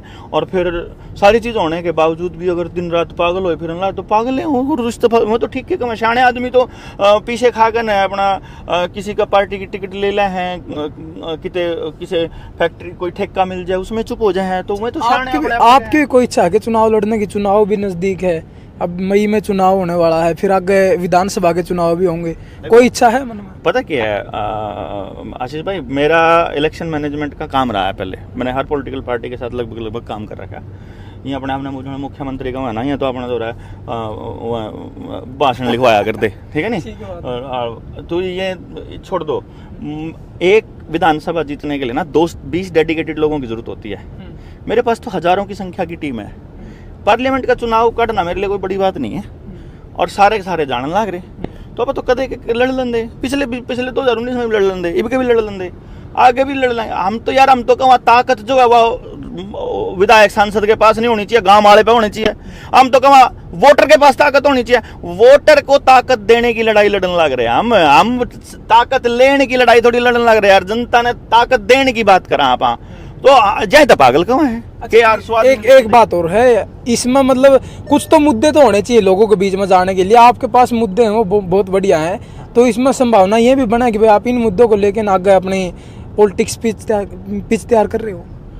देखो, पहली बात तो एक बात बता दूं, आप जो सवाल पूछ रहे हो ना, उस सवाल का ढंग इस टाइप का है जनू तो सिर्फ गुंडे, लुच्चे, कमीण, नीच, लालची, बलात्कारी और ऐसे गंदे लोग ही राजनीति में जा सके। मतलब आपका तो ये मतलब है कि हमारे जैसे आदमी तो राजनीति नहीं जान सकते? नहीं, मेरा कहने का मतलब ये है, मेरा कहने का मतलब, एक मिनट मेरी भी सुनो, मेरा कहने का मतलब ये हो कि जो सिस्टम के खिलाफ आप लड़ाई लड़ रहे हो, अगर आप भी उसे सिस्टम में शामिल हो जाओगे तो फिर लोगों ने किस तरह बचा पाओगे? मेरा सवाल ये है। नहीं, मैं सिस्टम में शामिल होने की बात कहाँ करी मैंने तो सिस्टम ही अपना बनाने की बात कही है यार। मैंने सिस्टम में शामिल होने की बात नहीं करी। आपका जात का जो नेता है, आपका जो फेवरेट है, जो आपके पड़ोसी है, जो आपके गांव का कोई नेता है, जो बाद में मंत्री बन गया, आप उसके पास मंत्री बनने से पहले के उसके बयान देखो और मंत्री बनने के बाद के देखो। मंत्री बनने से पहले वो कहता है कि थारा न्यू कर दांगा, थारा कोई काम नहीं रुकदा, और मंत्री बनने के साथ वो न्यू कहा है कि भाई काम तो सिस्टम से होगा। तो हमने बेरा है, सिस्टम उनका है। रावण के सिस्टम में, रावण की व्यवस्था में राम भी राज करेगा तो भी रावण के हिसाब से ही करेगा। तो ये व्यवस्था उन्हीं की है, इसमें कोई फर्क नहीं पड़ा। अब सरकार बदल के देख ली, 10 साल में और नाश कर दिया। पछले वाले ने कहा करते भाई मैं चोर हैं, ये तो डाकू बन के पैदा हो, ये तो डाकू लिकड़ आए, मतलब ये तो बलात्कारी भी लिकड़े, ये तो मतलब दंगेबाज भी निकले, ये तो आदमखोर भी निकले, ये तो तड़ीपार भी निकले, ये तो ऐसे निकले। बात या नहीं है, सवाल फिर से वहीं के वहीं आकर के अटक जाता है कि भाई सिस्टम के अंदर नहीं जाना अपन है। हम तो जो, जैसे अगर कई लोग कहते हैं राजनीति में जाओ, मैं तो अभी भी राजनीति कर रहा हूँ। मैं जो ये काम कर रहा हूँ ये राजनीति ही कर रहा हूँ। राजनीति, राज्य की नीति, राज्य को कैसे चलाना चाहिए इसकी पॉलिसी, उसी पे तो काम करना है, उसी पे बात करना है। हम लोगों को कह रहे हैं कि राज्य नीति जो है वो लोगों के हाथ में होनी चाहिए, ना कि किसी चंद लोगों की या पूंजीपतियों के मुट्ठी में, और उसी की लड़ाई अपन लड़ना करें लगातार। और इसमें जो आपने सवाल शुरू किया था दुबई वाली जो हुआ थी, वह तो एकदम क्लियरली ये इन लोगों का प्रोपेगेंडा है, षड्यंत्र है। क्लाइमेट चेंज के नाम पर लोगों को अगली बार लॉकडाउन लगाकर कैद करके नियम बदल के नई व्यवस्था लाने का, जिसको न्यू वर्ल्ड ऑर्डर कहते हैं। अच्छा, एक बात और डॉक्टर साहब, एक राजस्थान की वीडियो वायरल होने लग रही है कि धरती जो है लगभग 20-22 फुट नीचे धस गई है एकदम, और लगभग 100-200 मीटर का एरिया वो है और उसमें मतलब एकदम नीचे धंसना, यो भी कोई मतलब इसी तरीके से जिस तरह आप टेक्नोलॉजी आप बता रहे हो, इस तरीके से कोई तकनीक है कि जिसके द्वारा वो कुछ किया गया है या फिर उसमें भी कुछ और? इन्होंने ना सिस्मिक मशीन्स ला रखी हैं जिसकी वजह से वो धरती के जो प्लेट्स हैं उनके अंदर छेड़छाड़ करके भूकंप लाने का भी काम कर सकते हैं। इन्होंने इस तरह का भी अरेंजमेंट कर रखा है कि ये नीचे अंडरग्राउंड पानी को एक जगह से निकाल देंगे तो उधर से ज़मीन थोथी हो जाएगी, खोखली हो जाएगी, तो वह ज़मीन नीचे धंसने के उसके चांसेस होते हैं और बहुत गहरे तक जाता है, वो गुरुत्वाकर्षण उसको खींचता है। तो जितने भी ये चेंजेस आने लग रहे हैं ये इन सरकारों के माध्यम से, जो इन पूंजीपतियों ने और इस पूरे एलीट ग्रुप ने, पूरे वर्ल्ड के जो ग्लोबल एलीट्स हैं उन्होंने जो षड्यंत्र रचा हुआ है, वो सरकारों के माध्यम से इस तरह के काम करते हैं कि नीचे की ज़मीन खोखली हो ही जाए। अभी आप देख लो, ये जितने भी पुल बनने लग रहे हैं और अभी मेट्रो नीचे से बनने लगा, पानीपत में, पानीपत दिल्ली एयरपोर्ट तक बड़ा टनल बन गई और वो सारी की सारी मेट्रो टनल में पूरी दिल्ली खोखली कर रखी है। आप इस खोखली ज़मीन को कितने दिन तक सर्वाइव करवा लोगे? ये एक दिन धंसनी ही तय है। तो ये आदमी के द्वारा नहीं बल्कि इन सरकारों और पूंजीपतियों के द्वारा किए गए इन गलत कामों का ही नतीजा है, जिसकी वजह से ये सारा कुछ होने लग रहा है। बस इन्होंने इल्ज़ाम आम इंसान के ऊपर डालना है, उसी से अपने को जागरूक करना हमारा काम है कि भाई ये तुम्हारी गलती नहीं है, ये करने वाले तो ये चोर हैं, ये गुंडे हैं। प्रकृति के साथ इतना बड़ा खिलवाड़ हो गया तो फिर आगे भविष्य में तो इसके और भी गलत परिणाम देखने मिलेंगे, बहुत ही भयानक परिणाम निकलेंगे अगर आज भी हम लोग चेत करके इन सरकारों को नहीं रोका। जो आसमान में जो जहाज के पीछे पूंछ सी दिखाई देती है केमिकलों की, वो इतने खतरनाक केमिकल हैं कि आप सोच भी नहीं सकते हो। हम बार बार कहते हैं कि इन केमिकल्स की ट्रायल से बचाओ अपने लोगों को, अपने बच्चों को, और वो केवल आप तब बचा सकते हो जब आपको पता हो, जब आप इनको ज्ञापन दो, जब आप इनको बताओ, जब आप इनको आदेश देना सीखो, जब आप इकट्ठे होना सीखो, जब आप सवाल करना सीखो, जब आप लिखना सीखो, रिसर्च करना सीखो और बोलना सीखो, ये तब होगा। वो काम जनता सरकार मोर्चा अपनी ट्रेनिंग्स के माध्यम से लगातार कर ही रहा है। अच्छा, आगे जिस तरह पीछे हमने देखा था कि भाई किसान आंदोलन चला था, 3 कृषि कानून सरकार लेके आई तो उसके विरोध में आंदोलन हो गया। आगे इसी तरीके से अगर कोई मतलब फरमान जारी कर दिया सरकार ने, कोई गलत फरमान है, जनता के पक्ष में नहीं है, वो जनता के हित में नहीं है, तो उसके खिलाफ लगे कि भाई अपना आंदोलन हो पाओगा? देखो, आंदोलन तो होंगे, ये तो आदमी की नियति है। अभी दबा लेंगे 10 साल, 20 साल, 50 साल, 100 साल, फिर जब दुखी हो जाएगा आदमी फिर खड़ा होएगा। वो तो जेनेटिकली मॉडिफाई करने के पीछे इनका रोजगी है कि खड़े ही ना हो। लेकिन फिर भी मानवता जो है ना, ये बड़ी गजब बनाई है परमात्मा ने, बड़ा अलग सा चीज़ है। ये नहीं हटने वाले लोग बाग, ये तो उठेंगे। फ़र्क ये है कि सब कुछ सत्यानाश होने के बाद उठेंगे, एक दोबारा से बिल्कुल बॉटम, रॉक बॉटम में जा करके, या फिर बीच में उठने के चांसेस हैं। हम लोग ट्राई कर रहे हैं कि लोगों को अभी जगा लें और अगले ही कोई बड़ी आपदा आने से पहले ही लोगों को बता दें कि भाई थारा यह गड़बड़ होने वाली है और तुम इससे न्यू बच सको हो और अपनी व्यवस्था इसे बना सको। अब आपने क्या बोले सरकार लोगों के ऊपर थोप दे है। सरकार में बैठा हर आदमी, राष्ट्रपति, प्रधानमंत्री, सांसद, विधायक, पालिका जोन से छोटे ब्लॉक समिति, सरपंच, न्यायपालिका में जितने बैठे अफसर, जितने ब्यूरोक्रेसी में बैठे हुए, सारे के सारे OIGS हैं, on India government service. India government कौन है? हम लोग, जनता। जनता ही सरकार है, यानी कि हम मालिक हैं और वो नौकर हैं। अब नौकर जो है मालिक को कहता है कि तुम यहाँ नहीं खड़े हो सकते, ये 144 ला दी। नौकर मालिक को कहता है कि तुम्हें हमारी बात माननी पड़ेगी। अब तारे घर में कोई नौकर काम करने लग रहा है, उन्होंने तुमको यही खाना पड़ेगा, तुमको बता दिया, तुमको यहाँ नहीं जाना, इतने बजे उठना है, इतने बजे सोना है। नौकर बताएगा मालिक को, तो ये काम हो रहा है। तो आप देख लो, तुम मालिक ने भेरे को नहीं, मैं मालिक हूँ। मालिक को यह एहसास दिलाया जा रहा है कि माई बाप तो वो है, क्योंकि वो आपको बुढ़ापा पेंशन दे रहा है, क्योंकि वो आपको अनाज दे रहा है, क्योंकि वो आपको सब्सिडी दे रहा है, क्योंकि वो आपके बच्चों के लिए इंजेक्शन लगा रहा है। वो फायदे के नुकसान को अलग बात है। जो चुनाव होने लग रहा है, फिर तो ये नौकर चुनने के लिए चुनाव होने लग रहा है। नौकर चुनने के लिए रिफ्यूजी लाइन में खड़े होते हैं।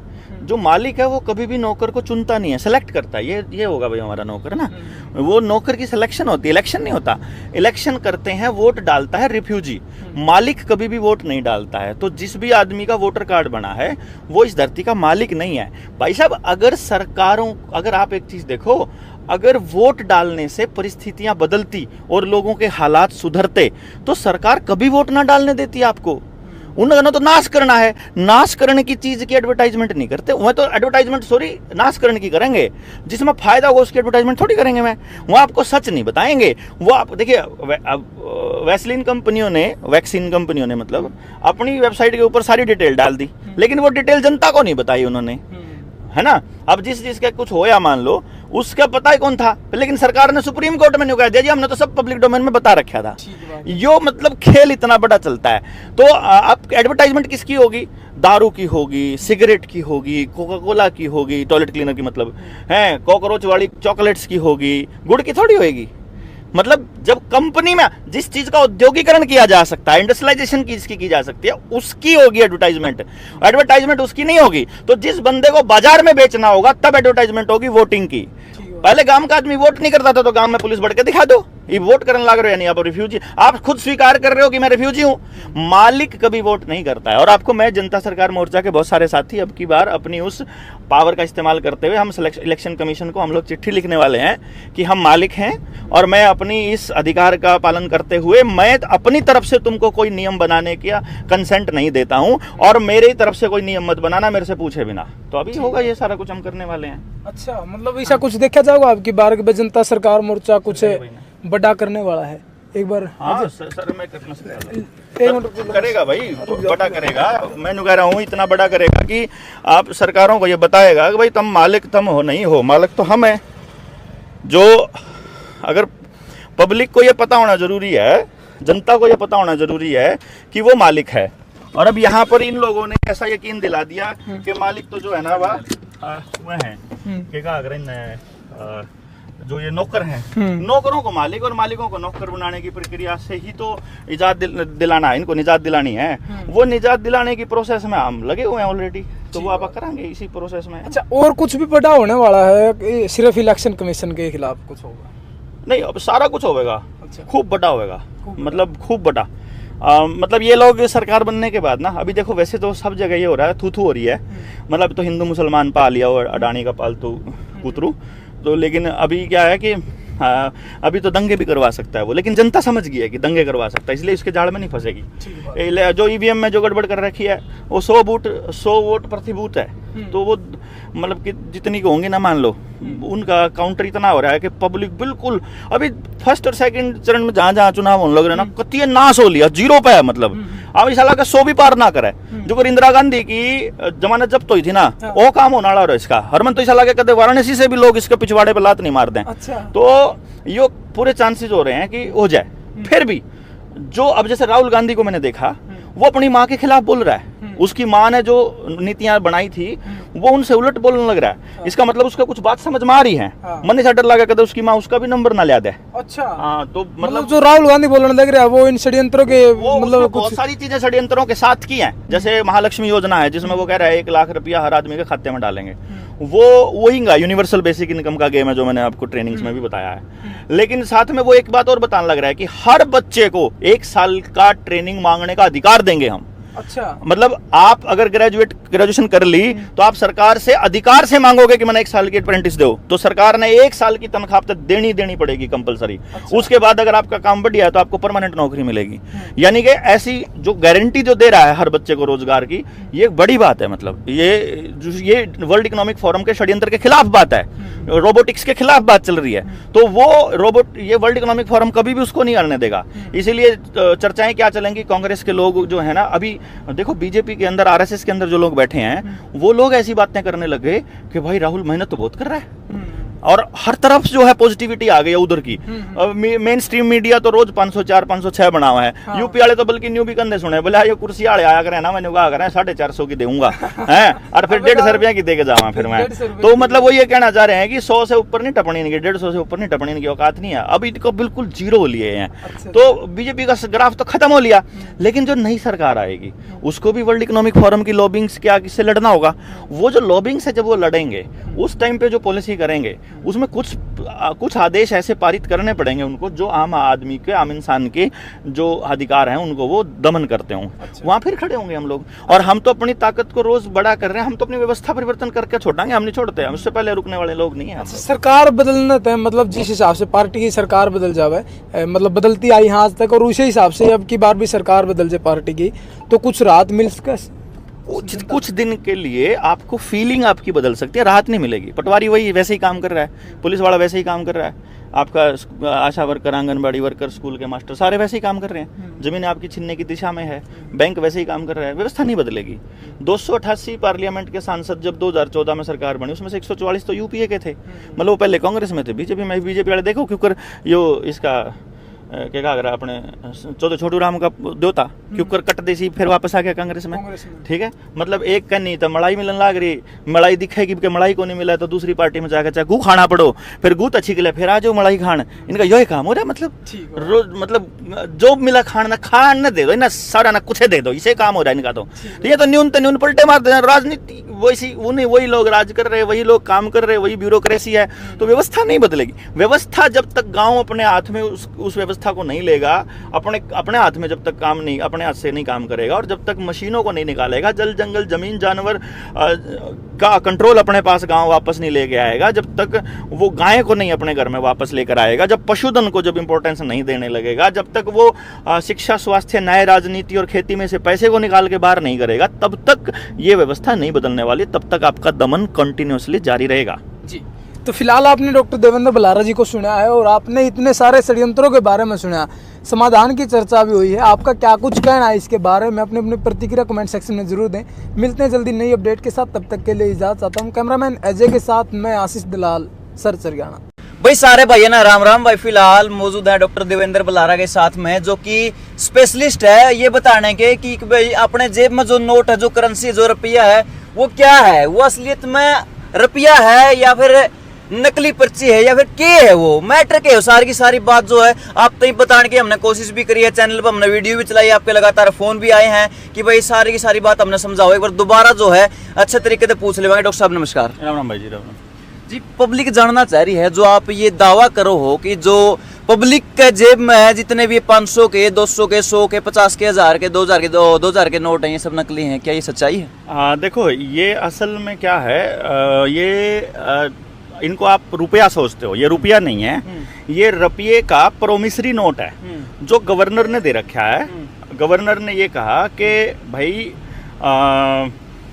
आप की मतलब आप जो पैसा जमा होता है आपका हमारे पास, वो आप जब चाहो ले सकते हो, और उस पर लिख देते हैं ये कि मैं धारक को इतने रुपए देने का वचन देता हूँ। अब आप ये सोचो कि रुपया क्या होता है। रुपया हुआ असल में किसी चीज का मोल चेक करने का एक मापक, कि यह चीज कितना मोल है इसका। हाँ। पहले क्या होता था, पहले सामान के बदले सामान लिया करते थे और दिया करते थे। कई बार उसमें जो सियाना मानस था वो क्या करा करता, सियाना के चालू का मांगा उसने, बेईमान आदमी वो क्या करा करता, थोड़ी मेहनत की चीज ने ऐसी चीज के साथ बदल लिया करता जिसमें ज्यादा मेहनत लगती हो। अब किसी ने तो 4 महीने मेहनत कर रहा है कि सारे गुण बना रहे, किसी एक आदमी थोड़ी देर बैठ कर तो उसके बराबर वो मेहनत को कंपेयर करा करते। जैसे सोना महंगा है, क्या तो महंगा है क्योंकि उसने जमीन में तो निकालने में और उसको साफ करने में इतना जोर लगता है कि वो जोर जो है ना वो कहीं मतलब उस कहीं किसान की कहीं क्विंटल की मांग बराबर है, तो इसलिए उसका मोल थोड़ा ज्यादा हो जाए जहाँ तक। और फिर वो अक्षय भी नहीं होता उसका, मतलब वो जड़ता भी नहीं है, जैसे जंग लग जाए वैसा कोई काम भी नहीं होता।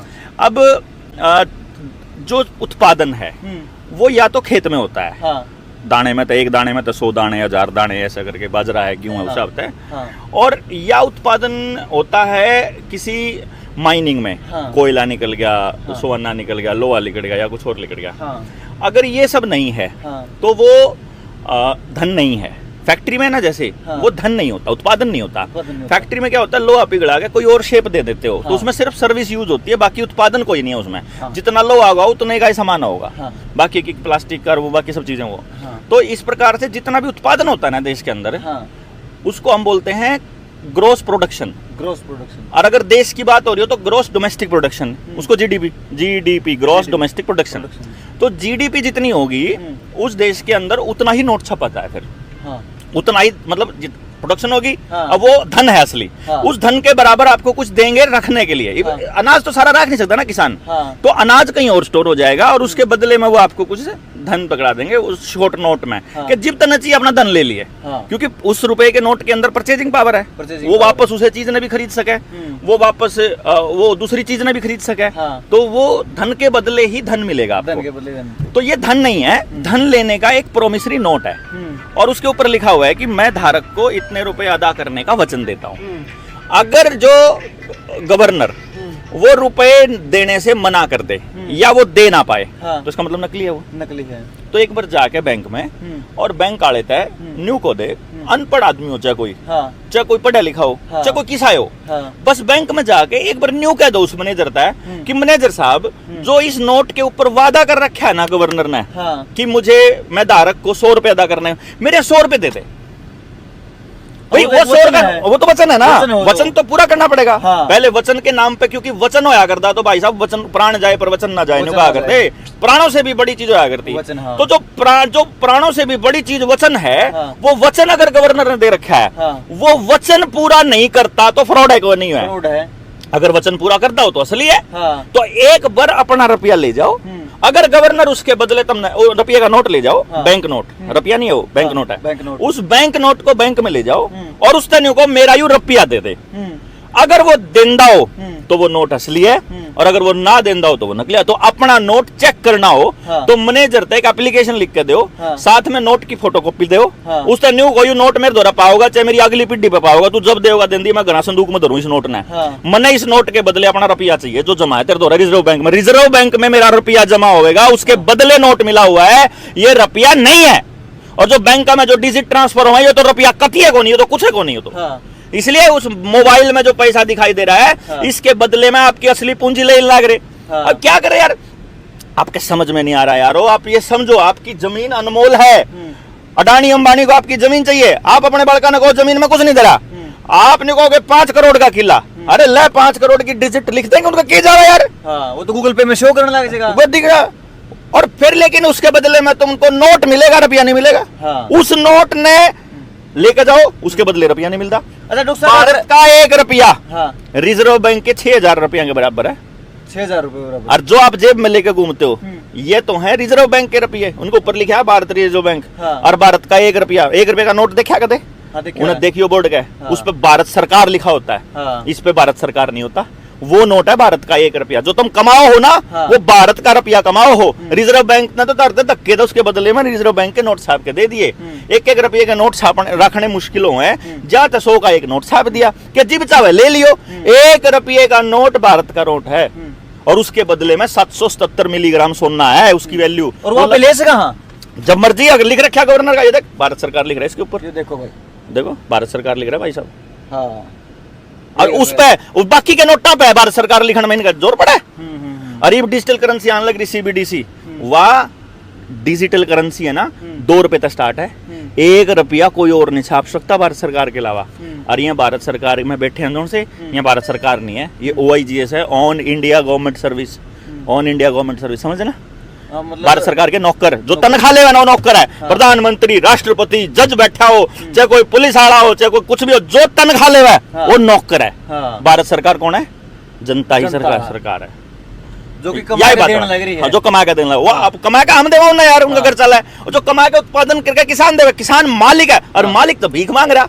और ये हरामखोर जो है राज कर रहे, हाँ। ये इसलिए कर रहे क्योंकि मालिक ने असली धन को इग्नोर करके उन नोटा के पाछा ला के अपना भाईचारा खराब कर, जहां तक नाश होया गामा का।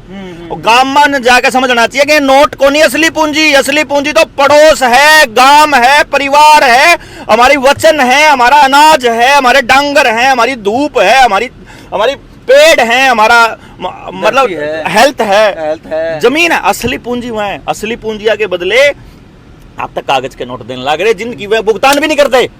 फ्रॉड रुपया, फ्रॉड नोट, रुपया नहीं, फ्रॉड नोट।